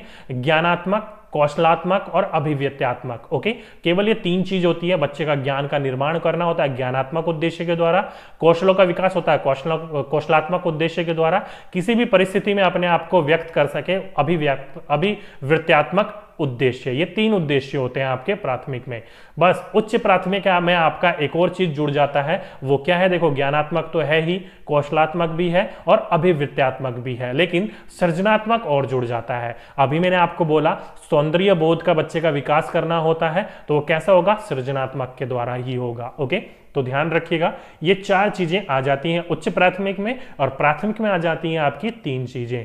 डायरेक्टली आपसे पूछ लिया जाएगा कि निम्नलिखित में से प्राथमिक स्तर पर भाषा की शिक्षा उद्देश्य कौन सा नहीं है, तो आपको ये 4 ऑप्शन देखने को मिलेंगे एज इट इज के एज इट इज, और ये होगा आपका सृजनात्मक सही आंसर, क्योंकि ये उच्च प्राथमिक का होता है। ठीक है, इंपॉर्टेंट है, ध्यान रखिएगा इस बात को। बिल्कुल डियर, पेपर 2 में जो है वो आपका मैथ एंड साइंस कंबाइन होता है, 30-30 मार्क्स की होती है। ठीक है, चलिए नेक्स्ट क्वेश्चन आ गया आपका, छात्रों में सृजनात्मक शक्ति का विकास करना। अभी मैंने आपको बोला सृजनात्मक शक्ति का विकास करना, क्या है ये सृजनात्मक शक्ति? तो बच्चा जो होता है वो किसी भी चीज को अपने ढंग से प्रस्तुत कर सके, अपने ढंग से समझ सके, किसी चीज की कॉपी ना करे, तो वो क्या कहलाता है? आपका सृजनात्मक गुण कहलाता है। ओके, तो हमें छात्रों में यही शक्ति विकसित करनी होती है। ठीक है, समझ में आ गया सभी बच्चों को? आगे चलते हैं। छात्रों में शुद्ध, सरल, स्पष्ट ढंग से आत्म अभिव्यक्ति की योग्यता उत्पन्न करना। कोई भी बच्चा है, उस बच्चे में आपको इतना गुण उत्पन्न कर देना है कि अपने आप को वो क्या कर सके? अभिव्यक्त कर सके, और वो भी कैसे? स्पष्ट ढंग से। ये नहीं कि तुतला के, हकला के या घबरा के, नहीं, ऐसा नहीं करना आपको। बच्चे के अपने भाषा कंट्रोल के ऊपर आपको काम करना होता है। ठीक है, चलिए दूसरों की बातों को ध्यान से सुनना और सुनी गई बातों पर अपनी टिप्पणी देना, यही होता है आपका सृजनात्मक। कई बच्चे आपने देखा होगा कि दूसरों की बातों को ध्यान से सुनते नहीं है और अपनी टिप्पणी देने लग जाते हैं उल्टी सीधी। ओके, तो यही बात हो जाती है, आप किसी चीज को ध्यान से नहीं सुनते हो। इसलिए कहा जाता है कि अच्छा श्रोता ही अच्छा वक्ता होता है। क्यों? क्योंकि अगर आप किसी चीज को ध्यान से सुनोगे तो सही चीज को उसको वापस रिप्लाई भी कर पाओगे। इसलिए दूसरों की बातों को ध्यान से सुनना और सुनी गई बातों पर अपनी टिप्पणी देना ही क्या कहलाता है? आपका इंपॉर्टेंट कहलाता है भाषा विकास में। नेक्स्ट है लोकगीतों, ये इंपॉर्टेंट पॉइंट है, इस बात को ध्यान रखिएगा। जो लोकगीत होते हैं, लोकगीतों को भाषा की कक्षा में स्थान दिया जाना चाहिए, क्योंकि इससे बच्चों में संस्कृति विशेषताओं से परिचित होते हैं। ध्यान रखिएगा, जो हमारे लोकगीत है, चाहे वो आपके लोक नृत्य हो गए हो, लोकगीत हो गए हो, ये क्या है? हमारी संस्कृति है, हमारा धरोहर है। बच्चों को इस चीज की जानकारी होनी चाहिए, तभी कहा जाता है इनको पुस्तकों में जगह दी जानी चाहिए। और आप पुस्तकों उठा के देखोगे तो अलग अलग जगहों पर ये चीजें आपको देखने को मिलेंगी ही। ठीक है, बिल्कुल डियर, आपको टेंशन लेने की जरूरत नहीं है। कौशल एजुकेशन जी आपको सीडीपी की मैराथन सेशन दे दी जाएगी, आप टेंशन मत लीजिएगा। बार बार कमेंट को टाइप मत करिए, मैं सुन चुका हूं, पहले आपको बता चुका हूं, सारी की सारी चीजें आपको मिलेंगी। ठीक है, चलिए, आप सभी को पता चल गया इस बात का। अब चलते हैं इसके कुछ इंपॉर्टेंट क्वेश्चन के ऊपर। पहला क्वेश्चन देखो क्या बोल रखा है कि हमारी कक्षाओं में बच्चे भिन्न भिन्न भाषकीय पृष्ठभूमि से आते हैं, अतः। तो आप सभी को पता है आपकी कक्षा में जो होंगे वो अलग अलग भाषकीय पृष्ठभूमि से बच्चे आते हैं। तो जल्दी से बताइए इसका सही आंसर क्या होगा, कौन सा बच्चा इसका सही आंसर लगाएगा? जल्दी से बताइए बच्चों, आप खुद को ये आंसर लगाना है, मैं नहीं बताऊंगा सारी की सारी चीजें, मैं केवल थ्योरी समझाऊंगा, क्वेश्चन आपको खुद लगाना है, ठीक है। बच्चों के आपस में वार्तालाप चल रही है, अरे डियर पेपर तक पढ़ लो, पेपर के बाद मस्ती कर लेना, ये सारी की सारी चीजें, ठीक है। चलिए, बच्चे कह रहे हैं सी क्या है, उनकी भाषाओं को भी कक्षा में क्या देना चाहिए, सम्मान देना चाहिए, जगह देना चाहिए, दायित्व देना चाहिए। ऑप्शन नंबर सी बिल्कुल सही लगाया जिस जिस बच्चों ने लगाया। ओके, बच्चे कह रहे हैं सर आपका हेयर स्टाइल काफी जानलेवा। ओके डियर, ये हेयर स्टाइल नहीं है, नहाने के आने के बाद के बाल हैं ये। हेयर स्टाइल हद है तुम्हारी बच्चों। चलिए नेक्स्ट क्वेश्चन, एक बहुसांस्कृतिक कक्षा में आप एक भाषा शिक्षक में किस बात को अधिक महत्व देंगे? तो एक भाषा शिक्षक हो आप और आपकी कक्षा क्या है, बहुसांस्कृतिक है, अलग अलग पृष्ठभूमि के बच्चे हैं, तो आप किस चीज के ऊपर महत्व दोगे? जल्दी से बताइए कौन सा सही आंसर होगा इसका, जल्दी से बताइए सही आंसर, सही आंसर बताइए डियर। चलिए थर्ड आंसर क्या है, बच्चों को भाषा प्रयोग के अधिक से अधिक अवसर देना। बिल्कुल डियर, जब भी मैंने आपको बोला है कि जब भी आपका अवसर देने की बात आ जाए वो 101% आंसर बिल्कुल करेक्ट होता है। तो ऑप्शन नंबर सी जिस जिस बच्चों ने लगाया वो बिल्कुल सही आंसर लगाया है, ठीक है। तो सी जिस जिस बच्चों ने लगाया बिल्कुल सही आंसर लगाया है। चलिए आगे चलें।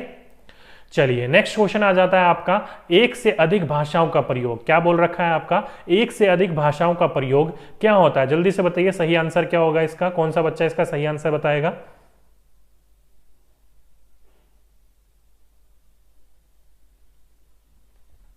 जल्दी से बताइए क्या होगा इसका सही आंसर।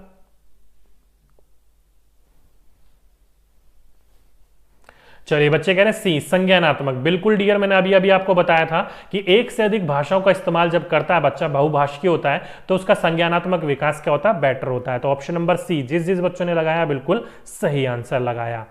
चलिए आगे चलते हैं, बहुभाषिकता। अब बहुभाषिकता जो होती है, मल्टीलिंगुअल जो होता है वो क्या होता है? जल्दी से बताइए किस चीज में होगा, ऑप्शन ए, बी, सी या डी? सर ग्रामर कितने मार्क्स की आएगी हिंदी में? डियर मुश्किल से मुश्किल 4 से 5 नंबर की आती है ग्रामर आपकी, ठीक है। 4 से 5 नंबर की आएगी, 30 क्वेश्चन में से 4 से 5 नंबर की हिंदी ग्रामर आएगी। चलिए बच्चे कह रहे हैं सी भाषा सीखने सिखाने में एक महत्वपूर्ण संसाधन का कार्य करती है। बिल्कुल, आप जब एक से ज्यादा भाषाओं का ज्ञान होता है तो किसी भी चीज को समझने में वो आपकी मदद करती है। तो ऑप्शन नंबर सी जिस जिस बच्चों ने लगाया वो बिल्कुल सही आंसर लगाया, ठीक है। चलिए नेक्स्ट क्वेश्चन आपकी स्क्रीन के ऊपर, बहुसांस्कृतिक पृष्ठभूमि वाली कक्षा में भाषा शिक्षक को क्या करना चाहिए? अब आपकी एक कक्षा है जिसमें क्या है, अलग अलग पृष्ठभूमि के बच्चे हैं, तो आपकी एक शिक्षक के रूप में, आप एक टीचर के रूप में क्या करोगे? तो ये 4 ऑप्शन है, जल्दी से बताइए सही आंसर क्या होगा, कौन सा बच्चा इसका सही आंसर बताएगा? जल्दी बताइए, फटाफट बताइए। जब तक बताइए मैं जरा शीशा साफ कर लूं यार, ये चश्मे का दिख नहीं रहा मुझे कुछ।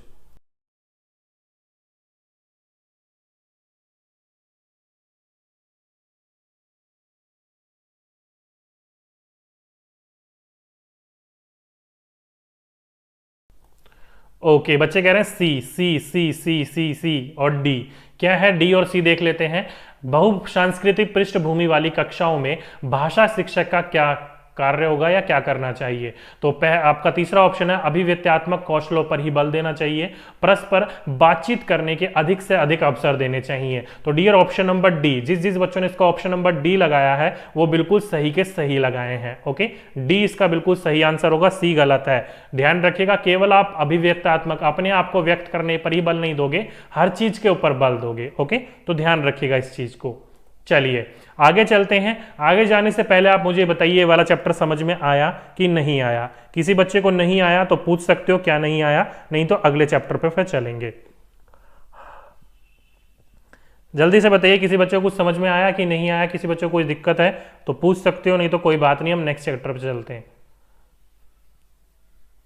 ओके बच्चे कह रहे हैं थर्ड को थोड़ा सा एक्सप्लेन कर दीजिए। तो डियर थर्ड को मैंने अभी आपको बताया कि अभिव्यक्त्यात्मक कहने का मतलब है केवल अपने आप को ही व्यक्त करने का आपको मौका दिया जाएगा। अब डियर मैंने आपको बताया कि आप जब अपने आप को व्यक्त करोगे तो केवल आपकी मौखिक, केवल आपकी अपनी भाषा शुद्ध होगी, सुनने की शक्ति शुद्ध नहीं होगी। अब सुनने की शक्ति को शुद्ध करने के लिए क्या करना पड़ेगा, बातचीत करनी पड़ेगी। तो आप केवल अपने आप को व्यक्त करोगे तो केवल मौखिक के ऊपर जोर होगा, लेकिन दूसरों से अगर आप बातचीत भी करोगे तो मौखिक के साथ साथ श्रवण भी कौशल विकसित होगा।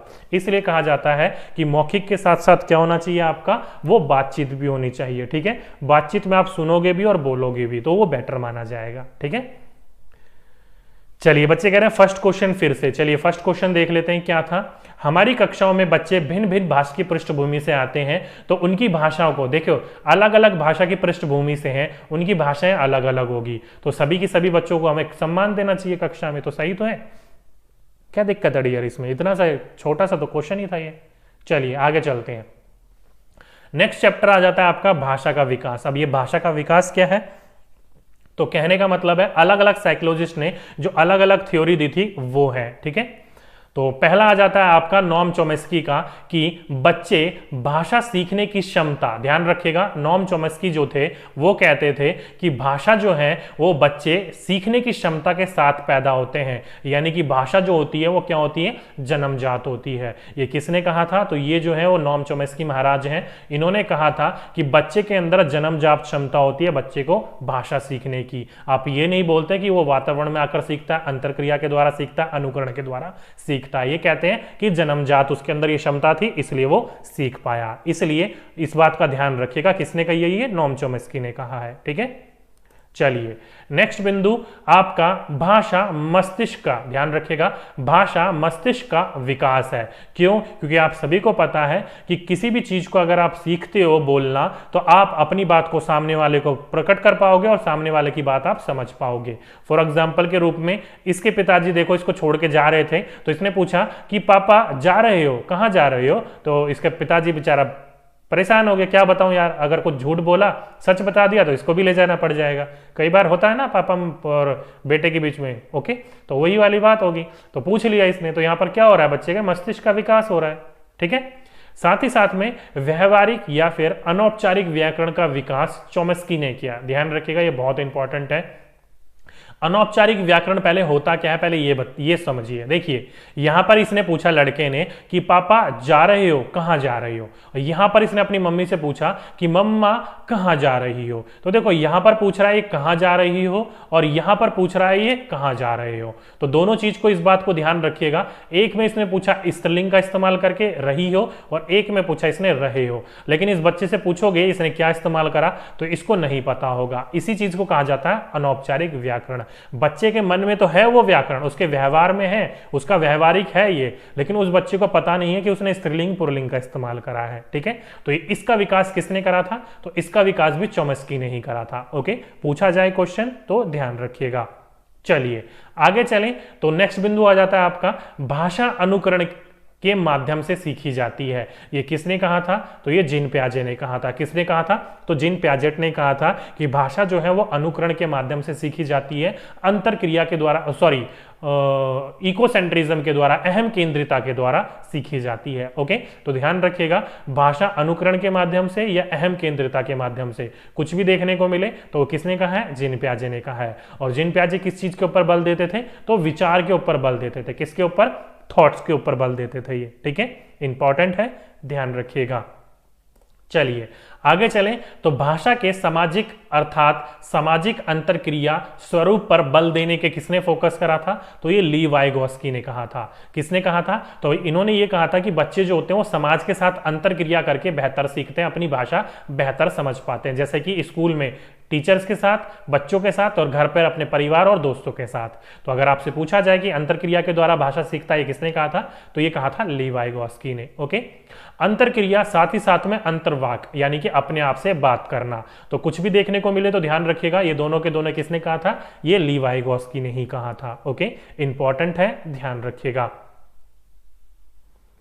ओके बच्चे कह रहे हैं सर अनुकरण के द्वारा स्किनर ने कहा था। डियर अनुकरण के द्वारा आप जो कह रहे हो कॉपी करके, स्किनर ने कहा था। स्किनर ने इस बात को भी ध्यान रखिएगा, ये ली वाइगोस्की ने कहा था अंतरक्रिया कर, सॉरी क्या कहते हैं, आत्म केंद्रित करके। तो ये इस चीज के लिए कंफ्यूज ना होइए कि ये जीन पियाजे ने कहा था या स्किनर ने कहा था, ठीक है। इस बात को ध्यान रखिएगा, इस जो चीज मैं आपको समझा रहा हूं उस चीज को समझते हुए चलिए, ठीक है। अब स्किनर ने क्या कहा था वो भी आपको पता चल जाएगा। स्किनर ने क्या कहा था कि स्किनर ने कहा था कि भाषा जो होती है वो अवलोकन करके, कैसे, ऑब्जर्वेशन करके। तो आपको पता चल गया अनुकरण और अवलोकन में क्या अंतर है। अवलोकन कहने का मतलब ये है कि बच्चा जो होता है अपने आसपास में जो भी चीज देख रहा होता है उन चीज को ऑब्जर्व करता है, अवलोकन करता है और उसके द्वारा भाषा को वो सीखता है। ओके, तो ध्यान रखिएगा इस बिंदु को। यहां पर आपका अवलोकन देखने को मिले तो आप स्किनर महाराज लगाओगे, अगर अनुकरण देखने को मिले तो आप जीन पियाजे महाराज जीन पियाजे महाराज लगाओगे, ठीक है। इंपॉर्टेंट है, ध्यान रखिएगा, कंफ्यूज ना होइए इस चीज के लिए, ठीक है। चलिए, जैसे कि मैंने आपको बोला कि बच्चा जो होता है वो घर पर परिवार का अवलोकन करता है और स्कूल में अध्यापक का अवलोकन करता है, ठीक है। इंपॉर्टेंट है, ध्यान रखिएगा इस पॉइंट को। सभी के सभी बच्चे समझ गए। चलिए आगे चलते हैं। कुछ बिंदु हैं जीन पियाजे के बारे में, ली वाइगोस्की के बारे में समझ लीजिए, चॉम्स्की के बारे में। पहला बिंदु जीन पियाजे के बारे में, इन्होंने क्या करा है, इन्होंने कहा है कि बच्चे की भाषा और बच्चे के विचार जो होते हैं वो क्या होते हैं, जन्म से ही एक होते हैं। ये इंपॉर्टेंट बिंदु है, ध्यान रखिएगा। थॉट्स एंड लैंग्वेज जो होते हैं, जीन पियाजे ने कहा था कि बचपन से ही, शुरुआत से ही क्या होते हैं, बच्चे के एक होते हैं। भाषा सिर्फ विचारों का अनुसरण ही नहीं करती, उसे आगे भी बढ़ाती है, अर्थात बच्चे की भाषा और विचार जन्म से ही एक होते हैं। ये वाला क्वेश्चन एज इट इज का एज इट इज पूछा जा चुका है कि भाषा सिर्फ विचार का अनुसरण ही नहीं करती बल्कि उसे आगे भी बढ़ाती है। ये किसने कहा है, तो ये कहा था आपका जीन पियाजे ने। ओके, इंपॉर्टेंट क्वेश्चन है, ध्यान रखिएगा इस पॉइंट को, ठीक है। चलिए आगे चलते हैं। नेक्स्ट बिंदु है आपका ली वाइगोस्की। अब ली वाइगोस्की क्या कहते हैं, तो बच्चे की भाषा और विचार 2 वर्ष तक अलग अलग, ध्यान रखिएगा, जीन पियाजे कहते हैं जन्म से ही एक होती है और ली वाइगोस्की कहते हैं 2 वर्ष तक अलग अलग होती है, और 2 वर्ष के बाद बच्चे का भाषा और विकास जो होता है वो एक होने लग जाता है। इंपॉर्टेंट है, ध्यान रखिएगा इस बात को कि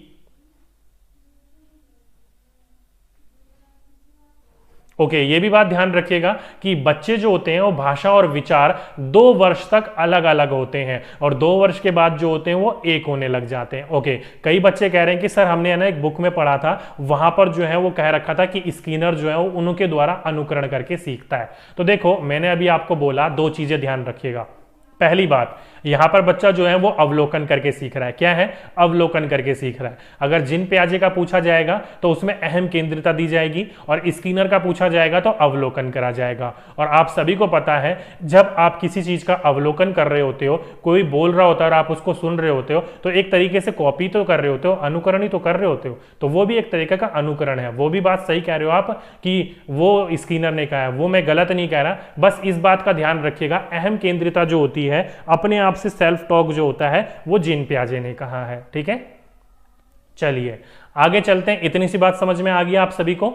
आगे चलते हैं ली वाइगोस्की के ऊपर। ली वाइगोस्की क्या कहते हैं, तो ली वाइगोस्की कहते हैं कि बच्चे के विकास में समाज और संस्कृति, ध्यान रखिएगा, समाज और संस्कृति का महत्वपूर्ण योगदान होता है। बच्चे अपने से बेहतर की संगति में अच्छा सीखते हैं। इस पॉइंट को ध्यान रखिएगा। निम्नलिखित में से किसने कहा है, या फिर ली वाइगोस्की ने निम्नलिखित में से भाषा सीखने के ऊपर किस पे सबसे ज्यादा फोकस किया है, तो वहां पर आपको एक ऑप्शन दिख जाएगा, समाज। तो ध्यान रखिएगा इस बात को, समाज जो है वो इंपॉर्टेंट रोल निभाता है भाषा सीखने सिखाने में, ली वाइगोस्की के अनुसार। ओके, वाइगोस्की के अनुसार बच्चों को स्वयं सीखने देना चाहिए और जब बच्चा कार्य करने में असमर्थ हो तब उसकी हमें क्या करनी चाहिए, सहायता करनी चाहिए। और वो भी कैसे करनी चाहिए, पूरी की पूरी सहायता नहीं कर देनी चाहिए, वो हल्का सा आपको वहां पर क्या देना चाहिए, हिंट दे देना चाहिए। बच्चा उसी तरीके से उस चीज को समझ लेगा और अपनी दुविधा से वो निकल जाएगा, ठीक है। तो यहां से 3 बिंदु निकल के आए, तीनों को एक बार रिपीट कर लीजिए, समझ में आ जाए ताकि आपको अच्छी तरीके से। जीन पियाजे कहते हैं कि बच्चे की भाषा और विचार जो होते हैं वो जन्म से ही एक होते हैं। इन्होंने कहा था कि भाषा जो होती है सिर्फ विचारों का अनुसरण ही नहीं करती बल्कि उसे आगे भी बढ़ाती है, मतलब वो जन्म से ही एक होते हैं। ये कहा जीन पियाजे ने। ली वाइगोस्की ने कहा कि बच्चे की भाषा और विचार जो होते हैं वो 2 वर्ष तक अलग अलग होते हैं और फिर 2 वर्ष के बाद एक होने लग जाते हैं। ये कहा आपका ली वाइगोस्की ने। साथ ही साथ में वाइगोस्की ने यह कहा कि बच्चे का जो विकास होता है वो सामाजिक सांस्कृतिक में अच्छा होता है। कहने का मतलब है कि अपनी से अच्छी संगति में बच्चा रहेगा तो बच्चे का विकास बेहतर होगा, अच्छा होगा। ओके, और वाइगोस्की के अनुसार यह कहा गया है कि बच्चे को स्वयं सीखने देना चाहिए। जब बच्चा सीखने में असमर्थ हो तब हमें उसकी सहायता करनी चाहिए। ओके, इंपॉर्टेंट बिंदु है, ध्यान रखिएगा इस बिंदु को। ठीक है, चलिए आगे चलते हैं अपने क्वेश्चनों के ऊपर। और बच्चे कह रहे हैं सर पीडीएफ दे दीजिएगा। बिल्कुल डियर, इसका पीडीएफ आपको टेलीग्राम पर मिल जाएगा, टेलीग्राम से आप डाउनलोड कर लीजिएगा। और बताइए, और कुछ मदद कर सकते हैं आपकी? टेलीग्राम की आईडी ये रही नीचे, DK Gupta 1112। ओके, चलिए पहला क्वेश्चन, चोम्स्की के अनुसार डैश के कारण बच्चा भाषा सीखते हैं। तो अभी अभी मैंने आपको बताया कि बच्चे जो होते हैं वो भाषा अर्जन की क्षमता उसमें जन्मजात होती है। तो यहां पर ऑप्शन नंबर जिस बच्चे का 4th लगाया वो बच्चा बिल्कुल सही लगाया कि भाषा अर्जन क्षमता उसके अंतर्गत जन्म से ही होती है, जन्मजात होती है। तो ऑप्शन नंबर 4, थोड़ा सा ऑप्शन चेंज कर दिया गया था, भाषा अर्जन क्षमता, तो इससे कंफ्यूज मत होइएगा, कोरिलेट कर लीजिएगा, जन्मजात होती है। ठीक है, तो ऑप्शन नंबर 4 जिस जिस बच्चों ने लगाया बिल्कुल सही लगाया। आगे चलते हैं, अहम केंद्रित, ध्यान रखिएगा, अहम केंद्रित भाषा के संकल्पना किसके साथ घनिष्ठ रूप से जुड़ी है? तो मैंने अभी आपको बताया, अपने आप से बात करना या फिर अहम केंद्रिता के द्वारा सीखना, इकोसेंट्रिज्म के द्वारा सीखना, वो किसने कहा है? तो जल्दी से बताइए किसने कहा है, कौन सा बच्चा बताएगा? फटाफट आंसर लगाइए इसका।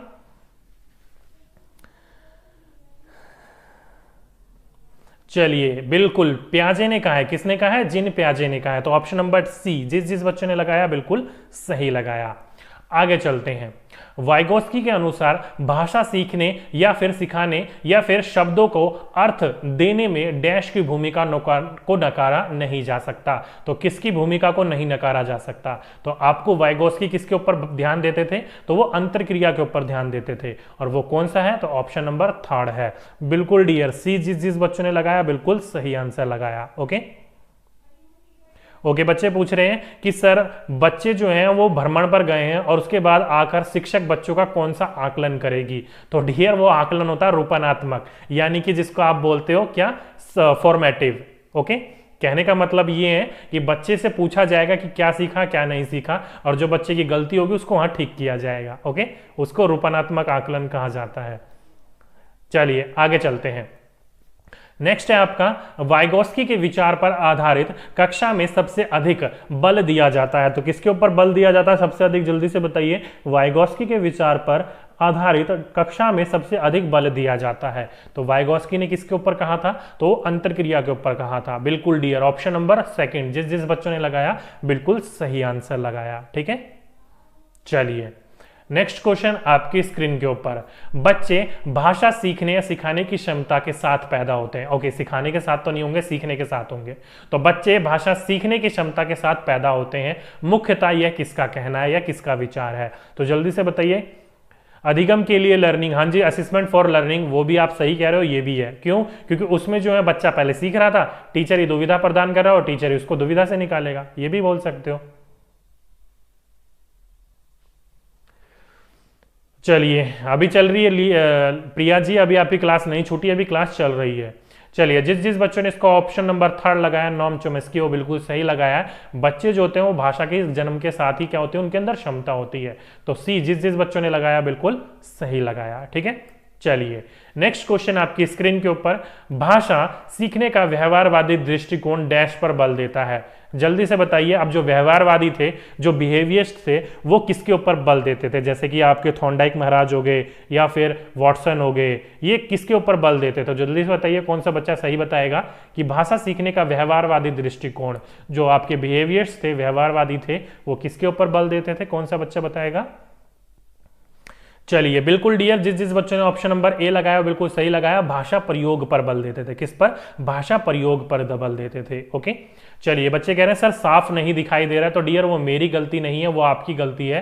राइट हैंड साइड में यहाँ पर 3 डॉट होंगे, उस डॉट के ऊपर क्लिक करके अपनी क्वालिटी को 480p पर कर लो या फिर 720 पर कर लो। यहां से वीडियो 1080 पर चल रही है, तो देख सकते हो इन तीनों में से कुछ भी करोगे तो आपको क्लियर वीडियो दिखाई देने लग जाएगी। अभी जो क्वालिटी होगी वो आपकी 166 पर होगी, तो वहां पर कैसे क्लियर दिखाई देगा डियर आपको? ठीक है, चलिए सभी बच्चों को समझ में आ गया ये वाला। चलिए अब आ जाता है आपका नेक्स्ट चैप्टर भाषा कौशल। लेकिन इसको शुरुआत करने से पहले मुझे ये बताइए, किसी बच्चे को कोई डाउट है यहाँ पर? कोई डाउट है तो पूछिए, नहीं तो नेक्स्ट चैप्टर पर चलते हैं। ओके, और साथ ही साथ में एक चीज मैं आपको और बता दूं, लगभग जो है हम 2500 बच्चे लाइव हैं। कितने बच्चे लाइव हैं? 2500। और लाइक कितने बच्चों ने करा है तो देख लीजिए आप रेशो, वो केवल करा 1700 बच्चों ने। कितने? 1700 बच्चों ने। तो कृपया करके ये जो 800 बच्चे जो कंजूसी दिखा रहे हैं वो जल्दी से जल्दी कंजूसी दूर करें और लाइक कर दें फटाफट वीडियो को और शेयर कर दो। यार इतनी मेहनत कर रहे हैं, इतनी अच्छी पीपीटी बनाई है मैंने ढूंढ ढूंढ कर आपके लिए, जल्दी से एक बार लाइक कर दो और शेयर कर दो आज फटाफट।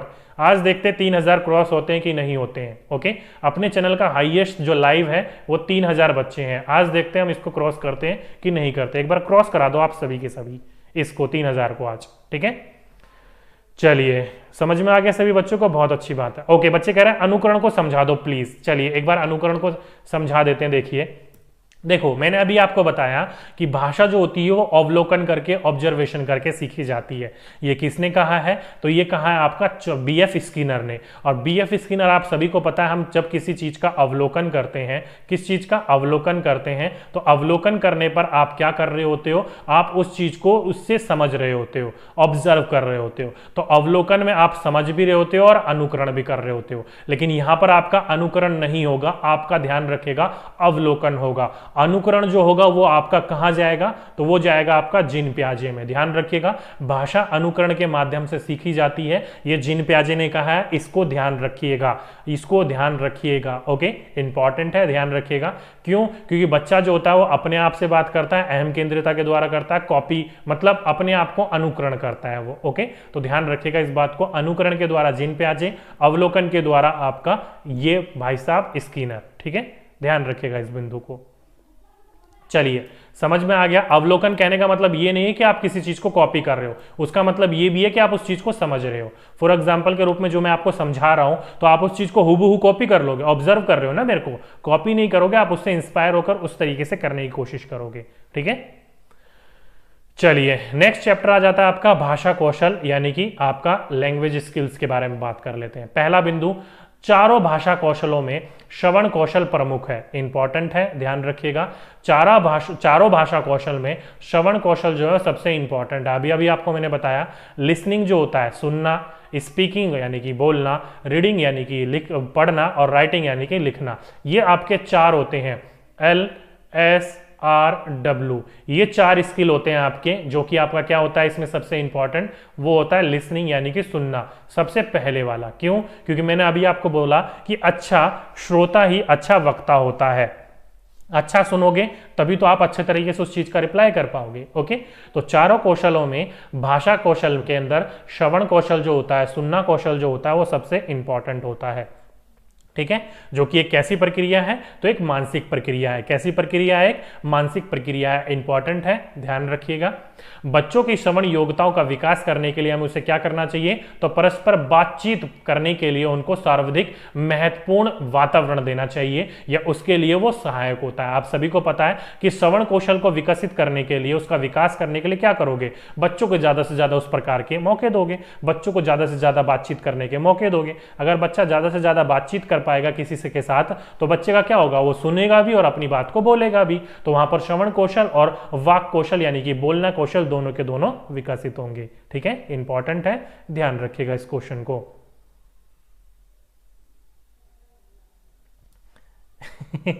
चलिए नेक्स्ट क्वेश्चन क्या है? भाषा कौशल में परस्पर बातचीत यानी कि वार्तालाप सुनने और बोलने कौशल के लिए विकास में सहायक है। अभी मैंने आपको बोला कि जब भी बच्चा बोलता है, जैसे कि कहां जा रहे हो पापा, तो बच्चे ने बोला और पापा जब रिप्लाई करेंगे तो बच्चा सुनेगा भी। या फिर आप जब दोस्तों के साथ अपनी हेगड़ी मार रहे होते हो, अपनी तारीफ कर रहे होते हो, तो दोस्त आपकी सुन भी रहे होते हैं और कुछ दोस्त जो है पीछे से उंगली भी कर रहे होते हैं, अच्छा हमें तो पता ही नहीं था। तो कुछ दोस्त ऐसे भी होते हैं, तो आप सुन भी रहे होते हैं और आपका मुंह भी चिढ़ भी जाता है। तो क्या होता है? परस्पर बातचीत से केवल सुनना ही नहीं होता, बोलने का भी कौशल का विकास होता है। ओके, इंपॉर्टेंट है, ध्यान रखिएगा इस पॉइंट को। चलिए आगे चलते हैं। इसका नेक्स्ट क्वेश्चन आपकी स्क्रीन के ऊपर। नेक्स्ट क्वेश्चन क्या है आपका? बोल रखा है कि भाषा कौशल, क्या बोल रखा है? भाषा कौशल बच्चों की पठन कुशलता, क्या बोल रखा है? बच्चों की पठन कुशलता का विकास करने में विभिन्न संदर्भों से जुड़ी सामग्री से अधिक महत्वपूर्ण है। देखो यहां पर क्या बोल रखा है, बच्चों की पठन कुशलता का विकास करने में विभिन्न संदर्भों से जुड़ी सामग्री, चाहे वो आपकी पुस्तक हो, बाल साहित्य हो, टेप रिकॉर्डर हो, टीवी हो, मल्टी प्रकार के चीजें हो, तो वो सारी की सारी चीजें के द्वारा कहा जाता है। ओके, तो ये सारी की सारी चीजें क्या करती हैं, आपके बच्चे के पठन कुशलताओं का विकास करती है। इंपॉर्टेंट है, ध्यान रखिएगा इस बिंदु को। अगर आपसे पूछा जाए आप जितनी प्रकार की सामग्री इस्तेमाल करोगे, जैसे कि यहाँ पर एक टीचर के द्वारा बाल साहित्य इस्तेमाल किया जा रहा है, तो बच्चे की वो और अच्छी होगी। ठीक है, इंपॉर्टेंट है, ध्यान रखिएगा। चलिए आगे चलते हैं। बच्चे कह रहे हैं कि सर मैथ, ये जो हिंदी पैडागोजी है वो सफिशिएंट है मैराथन के लिए, आपकी आने वाले एग्जाम्स के लिए? तो डियर मैंने आते ही आपको बता दिया कि हिंदी पैडागोजी जो होती है वो 15 नंबर की पूछी जाती है, जो कि 2 भागों में डिस्ट्रीब्यूट है। एक है आपका मेन पैडागोजी और एक है आपका सब्जेक्ट पैडागोजी। सब्जेक्ट पैडागोजी जो पूछी जाती है वो 8 से 10 नंबर की पूछी जाती है, और जो मैं तैयारी करवा रहा हूँ वो आपकी सब्जेक्ट पैडागोजी की तैयारी करवा रहा हूँ।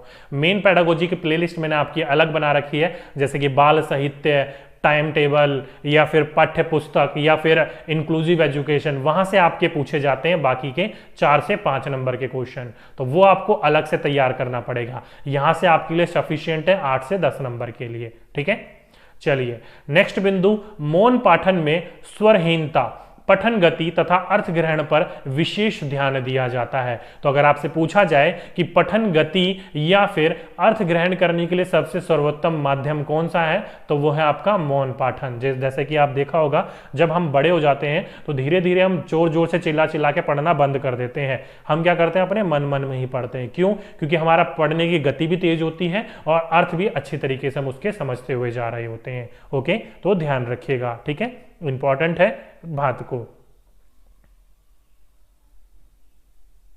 ओके, बच्चे कह रहे हैं सर व्यवहारवादी जो है वो ज्यादातर अनुकरण के द्वारा सीखने पर ही बल देते हैं। चलिए अभी भी जो बच्चे हैं वो इसी क्वेश्चन पर अटके हुए हैं कि ये जो होगा वो क्या होगा।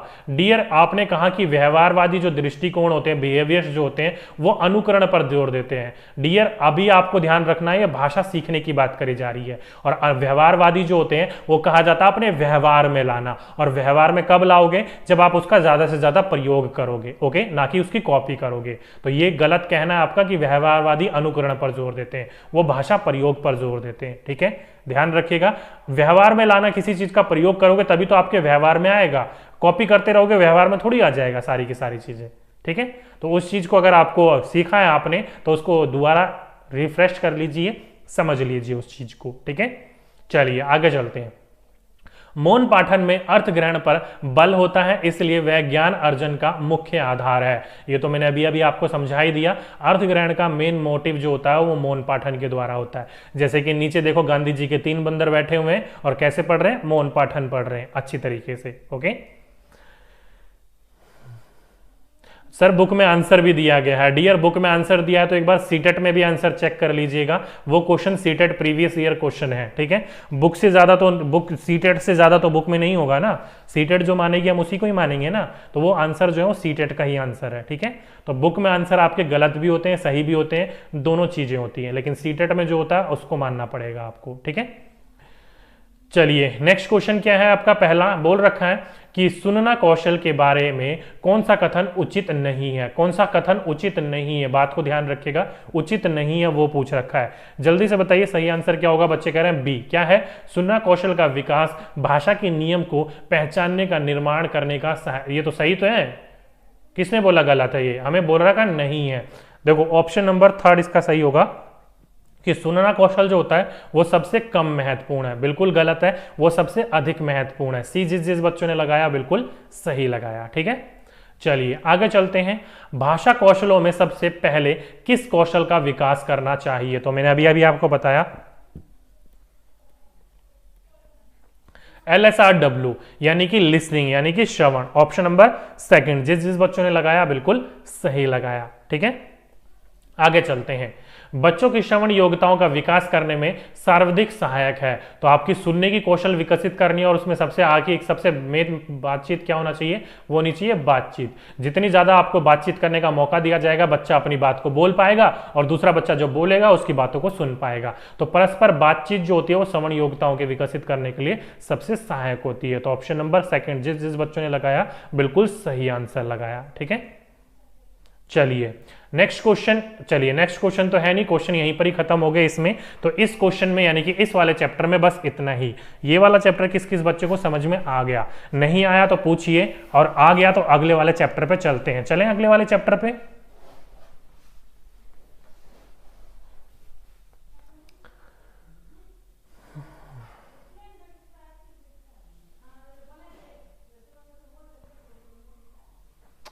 चलिए आगे चलते हैं। आगे क्या बोल रखा है देखिए, बोल रखा है आपका भाषा शिक्षण विधियां। अब भाषा शिक्षण विधियां जो होती हैं, ध्यान रखिएगा, मैं आगमन, निगमन, संश्लेषण विधि या फिर अलग अलग प्रकार की जो विधियां बताई थी वो मेन पैडागोजी में बताई थी मैंने आपको, वो वाली विधि यहां पर हम बात नहीं करेंगे। केवल हम यहां पर ये दो विधियों के बारे में बात करेंगे, एक प्रत्यक्ष विधि और दूसरा अनुकरण व्याकरण विधि, जो कि किससे रिलेटेड है? आपकी हिंदी से रिलेटेड है। अगर आपको आगमन, निगमन वगैरह पढ़ने हैं तो वो मेन पैडागोजी का पार्ट है। जब मेन पैडागोजी पढ़ाऊंगा उसमें आप ध्यान दीजिएगा, ठीक है। पहला प्रत्यक्ष विधि क्या होता है? तो बिना मातृभाषा का प्रयोग किए हुए सीधे एक नए भाषा की शिक्षा दी जाती है, तो हम उसे क्या कहते हैं? प्रत्यक्ष विधि कहते हैं। ध्यान रखिएगा, डायरेक्ट मेथड कहते हैं। आप कभी भी किसी भी मातृभाषा का प्रयोग किए बिना डायरेक्ट लैंग्वेज सिखाते हो, कोई सी भाषा सिखाते हो, नहीं, उसमें अगर आप ऐसा इस्तेमाल नहीं कर रहे हो मातृभाषा का, मदर टंग का, तो वो होता है आपका प्रत्यक्ष विधि। क्या होता है? प्रत्यक्ष विधि।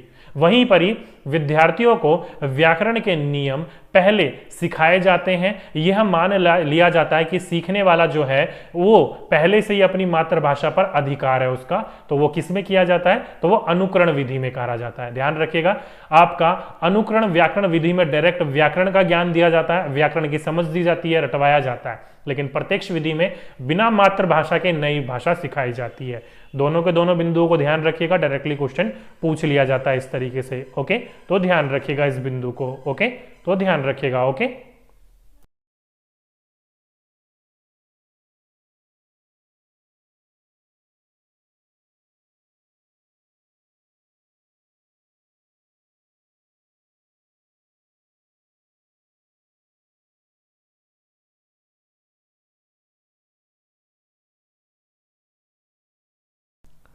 चलिए इतनी सी बात समझ में आ गई आप सभी को? ओके, बच्चे कह रहे हैं सर ये किस बुक से हैं? तो डियर ये एनसीईआरटी बुक से हैं। किससे? एनसीईआरटी बुक्स और आपकी बीएड की बुक से। इतना समझ में आ गया? चलिए क्वेश्चन लगाइए। पहला क्वेश्चन देखो क्या बोल रखा है कि भाषा शिक्षण की प्रत्येक विधि, ध्यान रखिएगा, यहां पर प्रत्येक नहीं होना चाहिए था, प्रत्यक्ष होना चाहिए था। क्या होना चाहिए था? प्रत्यक्ष होना चाहिए था। छोड़ दीजिए, प्रत्यक्ष विधि जो होती है वो क्या होती है? अभी आपको मैंने बताया था भाषा शिक्षण की जो प्रत्यक्ष विधि होती है उसमें बिना मातृभाषा का इस्तेमाल करे वो इस्तेमाल करा जाता है। ओके,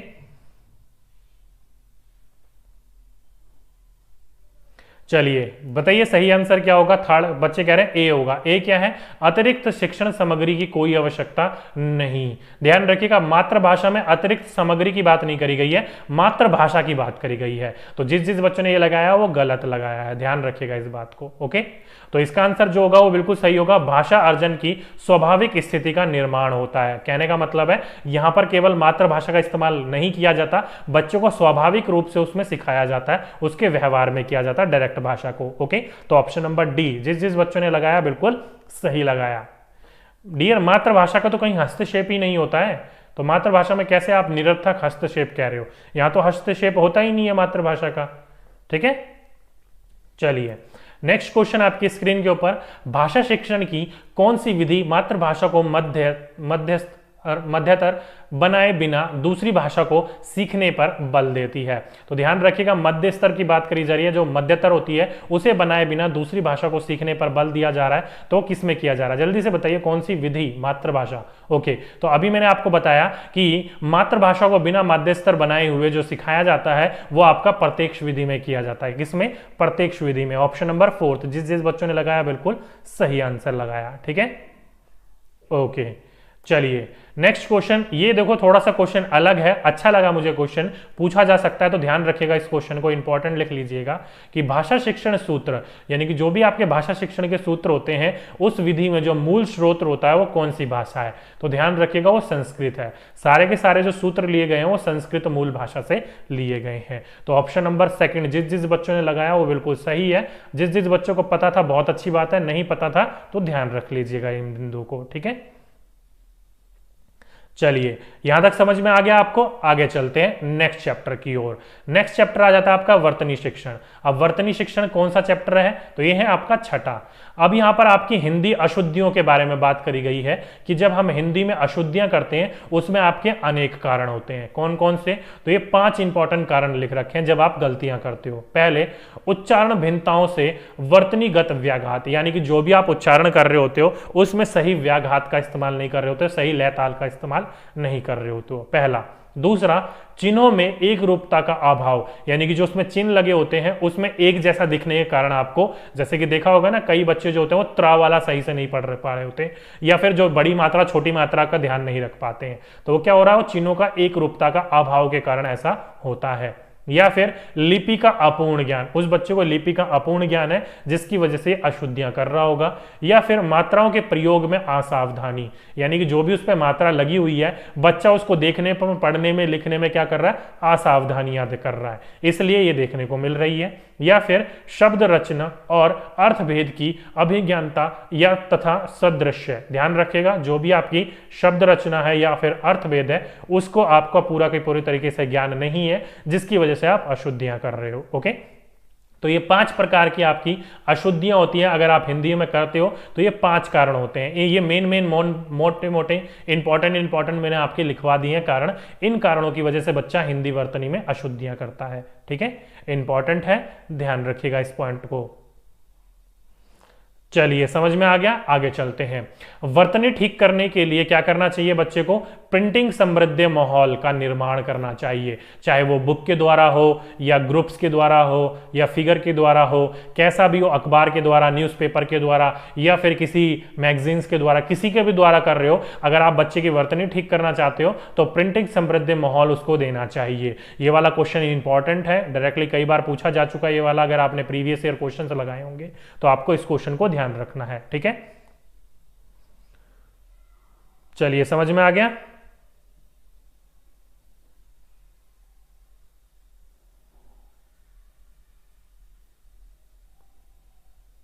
ओके, बच्चे कह रहे हैं सर टाइम बता दो। तो टाइम डियर जो होता है वो हमारी मैराथन क्लास का डेली होता है 12:15 पर। कब? 12:15 पर। अभी जो क्लास होगा वो होगा 2:15 पर। कब होगा? 2:15 पर। फिर होगी आपकी शाम को 4 बजे क्लास। कितने बजे? शाम को 4 बजे। फिर कब होगी? शाम को 6 बजे क्लास। तो दिन में ये 4 क्लासेज हो रही हैं, चारों क्लास को आप ध्यान रख सकते हो। ठीक है, चलिए अब चलते हैं आगे क्वेश्चनों पर। देखो, यदि सुलेखा एक बच्ची है, रेलगाड़ी यानी कि गाड़ी में जो बड़ी की मात्रा आनी चाहिए तो वो छोटी की मात्रा लगा रही है, लिखती है, तो एक भाषा शिक्षक के रूप में आप क्या करेंगे? तो क्या करेंगे? अभी मैंने आपको बोला कि वर्तनी में आपके 5 कारणों के कारण अशुद्धियां आ रही होती हैं। तो उन अशुद्धियों के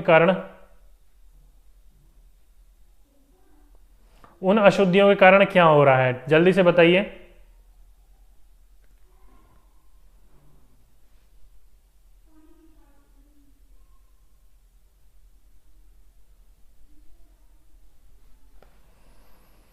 उन अशुद्धियों के कारण क्या हो रहा है, जल्दी से बताइए। देखिए क्या बोल रखा है। तो जिस बच्चों ने इसका ऑप्शन नंबर ए लगाया, क्या बोल रखा है कि उसकी कॉपी पर रेलगाड़ी शब्द लिखेंगे और सुलेखा से पूछेंगे कि लिखे हुए दोनों शब्दों में क्या अंतर है, उसे अपना शब्द स्वयं ठीक करने के लिए कहेंगे। बिल्कुल डियर, जिस बच्चों ने इसका ऑप्शन नंबर 4 लगाया वो बिल्कुल सही आंसर लगाया है। ठीक है, बिल्कुल डियर, इसका जो पीडीएफ होगा ना,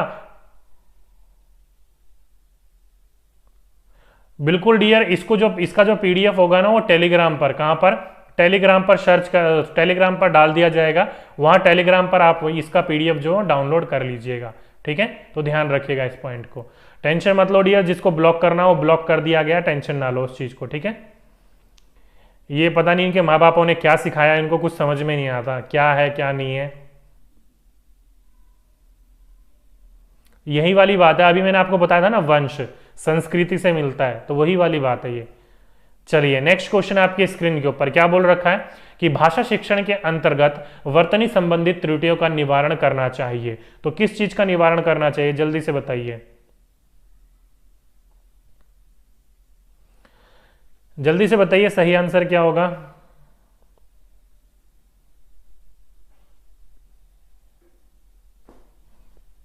अरे वो बच्चे नहीं होते, फालतू की चटाई होती है, इधर उधर आ जाती हैं और कुछ नहीं।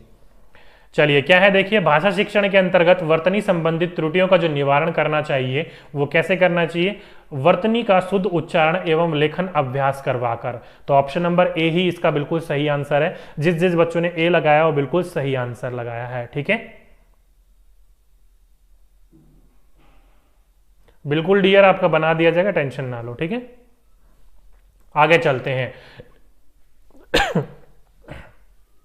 नेक्स्ट क्वेश्चन, विद्यार्थियों की हिंदी में वर्तनी संबंधी की जाने वाली त्रुटियों को ज्ञात करने हेतु निम्नलिखित में से किस प्रकार की परीक्षा का उपयोग करेंगे। तो किस प्रकार की उपयोगिता करेंगे बच्चों की भाषा की जांच करने के लिए।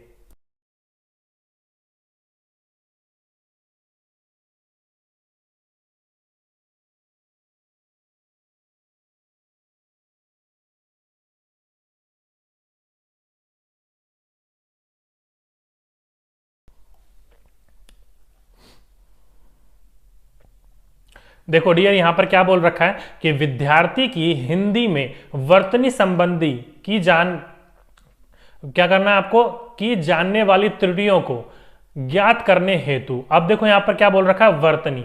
अब वर्तनी जो होता है वो लिखित भी हो सकता है और मौखिक भी हो सकता है। तो ध्यान रखिएगा, इसका जो बेस्ट ऑप्शन है वो होगा आपका निबंधात्मक। अब निबंधात्मक जो होता है वो लिखकर होता है, बड़े बड़े क्वेश्चन होते हैं, और बड़े बड़े क्वेश्चन जब होंगे तो उसमें आपको पता चल जाएगा कि बच्चा कहां पर गलतियां कर रहा है, कहां पर छोटी मात्रा लगा रहा है, कहां पर बड़ी मात्रा लगा रहा है, कहां पर चंद्र बिंदु लगा रहा है, कहां पर बिंदु लगा रहा है। तो उस चीज की जांच करने के लिए आपको निबंधात्मक, कैसे, निबंधों वाले प्रश्न का इस्तेमाल करना पड़ेगा। तो ऑप्शन नंबर ए सही आंसर लगाया। जिस जिस बच्चों ने मौखिक लगाया है वो गलत है, वस्तुनिष्ठ लगाया वो भी गलत है। ठीक है, ओके। बच्चे कह रहे सर टेलीग्राम किस नाम से है, तो ये रहा डियर टेलीग्राम की आईडी, डी के गुप्ता 1122 के नाम से है। ठीक है,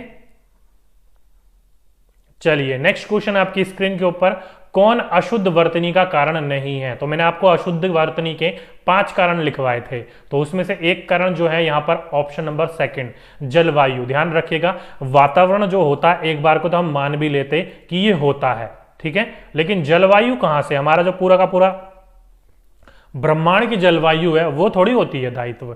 तो ऑप्शन नंबर सेकंड जिस जिस बच्चों ने लगाया वो बिल्कुल सही आंसर लगाया। ठीक है, चलिए नेक्स्ट क्वेश्चन, भाषा शिक्षण की प्रक्रिया। अब भाषा शिक्षण की जो प्रक्रिया होती है वो कैसी होनी चाहिए। विभिन्न विषयों की कक्षाओं में भी संभव है, बिल्कुल आगे चढ़ने की जरूरत ही नहीं है, क्योंकि भाषा जो होती है वो अपने आप में ही, कोई भी कक्षा जो होती है वो अपने आप में ही क्या होती है, भाषा की कक्षा होती है। तो ऑप्शन नंबर ए जिस जिस बच्चों ने लगाया बिल्कुल सही आंसर लगाया। ठीक है, ओके। बच्चे फिर पूछ रहे हैं सर क्लास टाइमिंग, कुछ बच्चे नए जुड़े होंगे, कोई बात नहीं डियर, होती है हमारी क्लास डेली 12:15 पर, फिर होगी आपकी 2:15 पर, फिर होगी आपकी शाम को 4 बजे, फिर होगी आपकी शाम को 6 बजे। तो ये 4 क्लासेस चल रही हैं दिन में, लेना चाहो तो ले सकते हो। ये 4 बजे मेरी क्लास होती है, 12 बजे मेरी क्लास होती है, 2:15 पर दीपाली मैम की, और शाम को 6 बजे योगेश सर की क्लास होती है एसएसटी की। ओके, तो जिस जिस बच्चों को सब्जेक्ट नहीं पता तो वो देख लीजिए।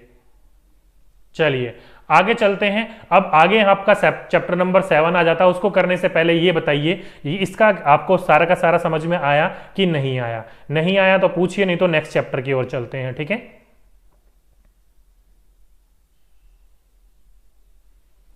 चलिए चलिए चलिए, समझ में आ गया, बहुत अच्छी बात है। आगे चलते हैं।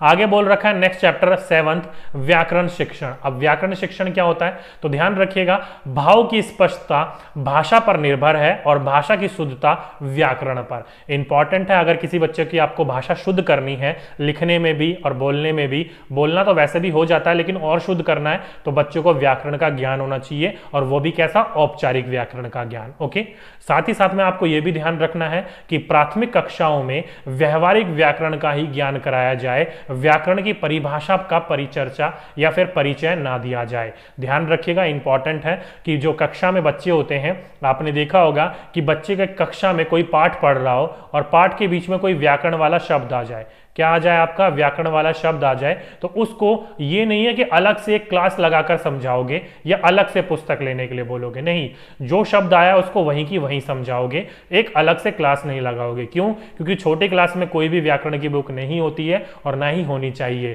क्यों, क्योंकि बच्चों को यहाँ पर कैसा व्याकरण का ज्ञान होता है, व्यवहारिक व्याकरण का ज्ञान होता है, बच्चे के व्यवहार में होता है सारा का सारा। ओके, अलग से परिभाषा नहीं दी जानी चाहिए उसकी। वो कब होती है, तो वो होती है आपकी प्रारंभिक में, यानी कि जब बड़ी क्लास में बच्चा चला जाता है। नेक्स्ट है भाषा, गद्य की पुस्तकें या फिर उसकी जो किताबें होती हैं पढ़ाते समय उनके उदाहरणों की सहायता से ही क्या कर लिए जाते हैं, व्याकरण के नियम निकलवा लिए जाते हैं। जो कि मैंने अभी आपको बताया कि व्याकरण की अलग से कोई किताब ना ली जाए, जब भी भाषा में जब गद्य या पद पढ़ाया जाए उसके अंदर जो भी व्याकरणिक शब्द आ जाए तो उसको वहीं पर ही समझा दिया जाना चाहिए, चाहे पर्यायवाची हो, समास हो, तत्सम हो, तद्भव हो, कुछ भी हो, ठीक है। तो वहीं पर ही हमें समझाना चाहिए बच्चों को। अगर बच्चा जब उच्च प्राथमिक स्तर पर आ जाता है तब बच्चों को क्या करना चाहिए, हम अलग से व्याकरण की क्लास लगानी चाहिए, प्राथमिक में नहीं लगानी चाहिए, ठीक है। ये 3-4 बिंदु थे व्याकरण शिक्षण से संबंधित और ज्यादा इंपॉर्टेंट बिंदु नहीं है यहाँ पर। क्वेश्चन बताइए, पहला क्वेश्चन देखिए, व्याकरण शिक्षण के संदर्भ में कौन सा कथन सही है? जल्दी से बताइए, व्याकरण शिक्षण के संबंध में कौन सा कथन सही है? बिल्कुल डियर, बीएड्स की एनसीईआरटी जो बुक्स होती है वहां से आप पढ़ सकते हो, बिल्कुल मैं भी वहीं से ही आपके लिए पढ़ाता हूं, वहीं से ही मैं भी आपके लिए नोट्स बनवाता हूं, ठीक है। चलिए, तो व्याकरण शिक्षण के लिए बोला है बच्चों ने, बच्चे परिवेश में उपलब्ध भाषा प्रयोग के आधार पर स्वयं ही भाषा, बिल्कुल ऑप्शन नंबर सी, जिस बच्चों ने लगाया बिल्कुल सही आंसर लगाया है, ठीक है। चलिए आगे चलते हैं। प्राथमिक स्तर पर एक अध्यापिका संज्ञा पढ़ाते समय पहले संज्ञा की परिभाषा बताती है, उसके बाद उससे संबंधित उदाहरण समझाती है। अध्यापिका व्याकरण शिक्षण की कौन सी विधि अपनाती है?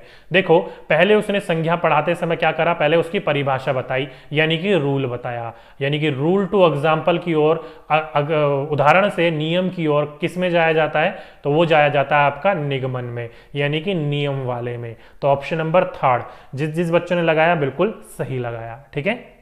चलिए, ये था आपका चैप्टर नंबर 7। सभी बच्चों को समझ में आ गया? बहुत अच्छी बात है। नहीं आया पूछिए। नेक्स्ट चैप्टर की ओर चलते हैं। छोटे छोटे चैप्टर हैं, अब जो चैप्टर थे वो आपके शुरू के 4-5 चैप्टर मेन थे आपके, ठीक है। चलिए, सभी बच्चों को समझ में आ गया, बहुत अच्छी बात है। नेक्स्ट आ जाता है आपका कविता शिक्षण। अब ये कविता शिक्षण क्या है, इंपॉर्टेंट है। जब आप बच्चों को कविता पढ़ाते हो तो उसमें क्या होता है, तो भावनात्मक संतुष्टि मिलती है उसको। क्यों? क्योंकि कविताएं जो होती हैं वो भावनात्मक रूप से जुड़ने का मौका देता है, उसी के साथ साथ में आपके अंदर सौंदर्य भूति और कल्पना शक्ति को वृद्धि करता है, उसको बढ़ाने में आपकी मदद करता है, ठीक है। तो ध्यान रखिएगा इस बात को, कविता जो होती है वो विद्यार्थियों के भावनात्मक संतुष्टि के लिए उसको पढ़ाया जाता है, उसको भावनात्मक रूप से जुड़ने में उसकी मदद करता है। साथ ही साथ में जैसे कि आपने कहानी कविताएं सुनती हो ना, खूब मरी लड़ जानी वो तो झांसी वाली रानी थी, तो वो क्या है, आपका भावनात्मक रूप से जोड़ने की कोशिश कर रहा है, ओके।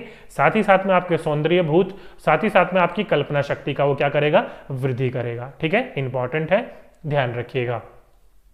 नेक्स्ट है, प्राथमिक स्तर पर कविता शिक्षण का उद्देश्य होता है विद्यार्थी में उचित गति, लय, ताल, हाव भाव के साथ कविता पाठ या फिर पठन करने की क्षमता विकसित करना।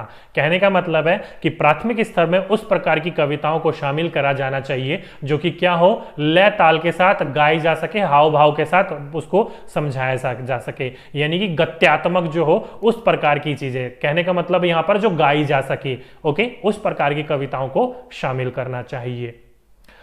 आगे चलें तो ओके, सर जी कह रहे हैं आगमन होगा, किस चीज का आगमन होगा डियर?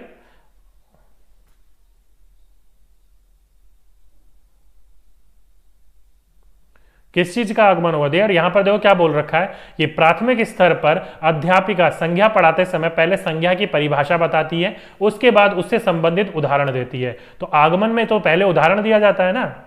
कहां पर जा रहे हो दोस्तों, कहां पढ़ रहे हो यार आप? क्या मतलब, देखो यार, प्राथमिक स्तर पर संज्ञा पढ़ाई जा रही है और उसमें पहले आपकी परिभाषा दी जा रही है। परिभाषा यानी कि रूल बताया जा रहा है, और रूल बताने का मतलब है आप पहले नियम बता रहे हो, और नियम जो बताया जाता है वो पहले आपका नियम से उदाहरण की ओर, नियम से उदाहरण की ओर जो जाया जाता है वो आपका निगमन में जाया जाता है। किस में जाता है? निगमन में जाया जाता है। तो ऑप्शन नंबर थर्ड सही तो था इसका। पता नहीं कहां से आप कहां जा रहे हो, कहां आगमन लगा रहे हो यार। तो जिस बच्चा ये आगमन लगा रहा है उसको समझिए, उदाहरण से उल्टा कर देंगे तब आगमन होगा इसका। क्वेश्चन को समझिए क्या बोला है उसने। चलिए, लय-ताल खत्म कर दिया आपने यहां पर पढ़ाते समय। चलिए दोबारा आते हैं। मैंने आपको बोला कि प्राथमिक स्तर पर कविता शिक्षण का उद्देश्य जो होता है वो उचित गति, लय, ताल और हाव भाव के साथ होता है। मतलब ऐसी भाषाओं का, ऐसी कविताओं का इस्तेमाल करना जो गाई जा सके। ठीक है, नेक्स्ट है आपका माध्यमिक स्तर पर विद्यार्थी के विश्लेषण शक्ति विकसित हो जाती है। कहने का मतलब है जब बच्चा माध्यमिक स्तर पर आता है तो बच्चे के अंदर विश्लेषण शक्ति जो होती है कि कैसे उसमें तर्क करना है, कैसे उसका जोड़ जोड़कर, तोड़ तोड़कर सीखना है, तो वो सारी की सारी चीजें विकसित हो जाती हैं। कहां पर? माध्यमिक स्तर पर। ओके, तो ध्यान रखिएगा इस बात को। कोई हल्ला नहीं करेगा। चलिए बिल्कुल डियर, ठीक है। तो यहां तक समझ में आ गई। कविता शिक्षण में बस इतनी इंपॉर्टेंट बिंदु है। ये ना आपका पहला क्वेश्चन। बताइए क्या होगा सही आंसर। क्या बोल रखा है कि प्राथमिक स्तर पर बच्चे किस प्रकार की कविता पसंद करते हैं। तो मैंने अभी अभी आपको बताया वो कविताएं जो कि गाई जा सके, लय हो, जिसमें आपका ताल हो, यानी कि आपका लयात्मक या फिर ज्ञातात्मक। ओके, तो ऑप्शन नंबर सी, जिस बच्चों ने लगाया बिल्कुल सही लगाया। ठीक है, बिल्कुल।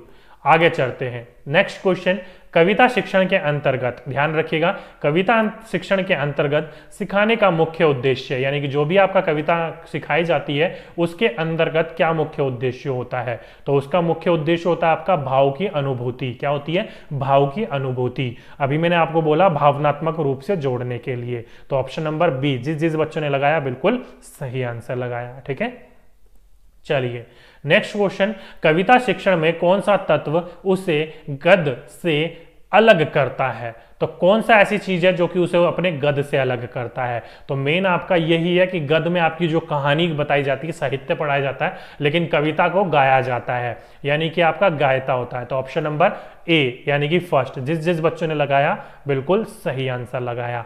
भाषा प्रयोग की छटाई नहीं होगा डियर, डी जो लगा रहे हो गलत लगा रहे हो।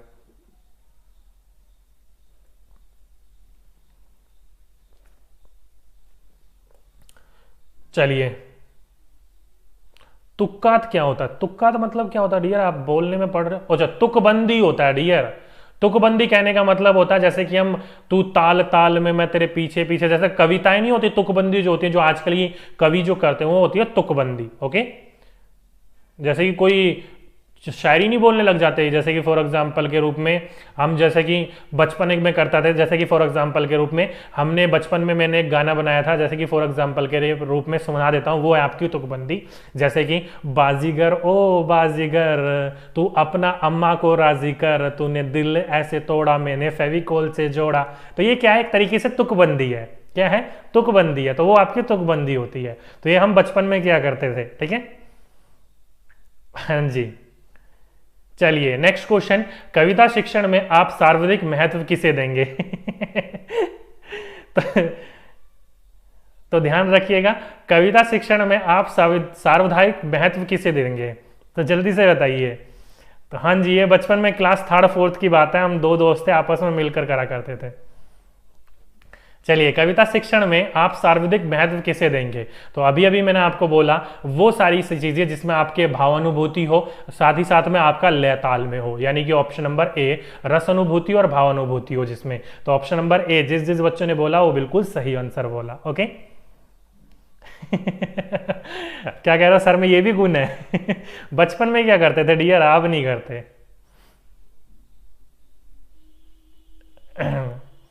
चलिए, ए इसका सही आंसर था। चलिए, तो यहां आकर आपकी हिंदी पैडागोजी जो सब्जेक्ट पैडागोजी थी वो खत्म हो गई। अब मुझे बताइए कि ये पूरा का पूरा चैप्टर कितना अच्छा लगा और समझ में आई कि नहीं आई चीजें। बाकी इसका जो टेलीग्राम आपका हमारा जो चैनल है DK Gupta 1122, यहां पर आपको 1-1.5 घंटे में 4 बजे से पहले पहले PDF मिल जाएगा, तो वहां से आप डाउनलोड कर लीजिएगा। बाकी फुल PDF चाहिए होगा तो ये हमारी लर्निंग ऐप है, यहां पर जाकर आप नोट्स ले सकते हो, परचेज कर सकते हो। बाकी साथ ही साथ में टेस्ट भी रखे गए हैं, फ्री ऑफ कॉस्ट टेस्ट भी लगा सकते हो। बाकी ये मेरी इंस्टा की आईडी है, पर्सनली ज्वाइन करना चाहते हो तो ज्वाइन कर सकते हो। ओके। सर आपने गाने की तो ऐसी की तैसी। अरे ऐसी डियर, मस्ती मस्ती में देखा होगा ना कि यार बचपन में तुम्हें पता होगा कि क्रिएटिविटी भर भर के होती है, तो बच्चे अलग अलग तरीके से अपने अपनी चीजें निकालते थे। हम दोनों दोस्त अलग अलग कम से कम 4-5 गाने बनाए थे हमने ऐसे ही। चलिए छोड़िए उस चीज को, बचपन की बातें ये सारी की सारी। चलिए, सभी बच्चों को समझ में आया, बहुत अच्छी बात है। टेस्ट कब होगा डियर? टेस्ट जो होगा अभी मैंने आपको लगवा भी दिए, बाकी मैंने आपको टेस्ट लगवाए भी थे। अभी जो होगा वो ईवीएस के टेस्ट अब तक नहीं लगवाए हैं, तो ईवीएस के टेस्ट मैं सबसे पहले लगवाऊंगा, ठीक है। ओके बच्चे कह रहे सर आपकी जैकेट बहुत अच्छी लगती है, थैंक यू डियर। चलिए बच्चे कह रहे हैं सर ऐसी क्लास लाइए, बिल्कुल माइंड में सेट हो जाता है सारी की सारी चीजें आपकी क्लास में, बिल्कुल दिया। धन्यवाद आप सभी के सभी बच्चों का, ठीक है। बस ऐसे ही आप सभी फॉलो करते रहिए, ऐसी हमें हमारा आपका सपोर्ट बना रहना चाहिए, ताकि हमें भी मोटिवेशन मिले और आपको और अच्छी से अच्छी क्लासेस हम देते रहें, ठीक है। और साथ ही साथ में जो कंजूस बच्चे लाइक नहीं करते वो लाइक कर दीजिए, शेयर नहीं करते शेयर कर दीजिए, और वीडियो को अगर आपने चैनल को सब्सक्राइब नहीं कर रखा हो तो सब्सक्राइब करके बेल नोटिफिकेशन को दबा के ऑल फीचर को दबा लीजिएगा, ताकि नोटिफिकेशन आपको टाइम पर टाइम मिले और हम भी जल्दी से जल्दी 5 लाख पहुंचे। ओके फटाफट करवाओ यार, इतनी देरी थोड़ी लगती है, 5 लाख करवाओ, इतना तो कर सकते हो यार, जल्दी से जल्दी करवाओ 500,000, ठीक है। चलिए तो ये था दोस्तों आज का हमारा पूरा का पूरा टॉपिक, पूरा का पूरा हिंदी पेडागोजी का मैराथन सेशन। तो आज की वीडियो में बस इतना ही, आपसे फिर मुलाकात होगी नेक्स्ट वीडियो में एक नेक्स्ट टॉपिक के साथ। जब तक के लिए जय हिंद, जय भारत।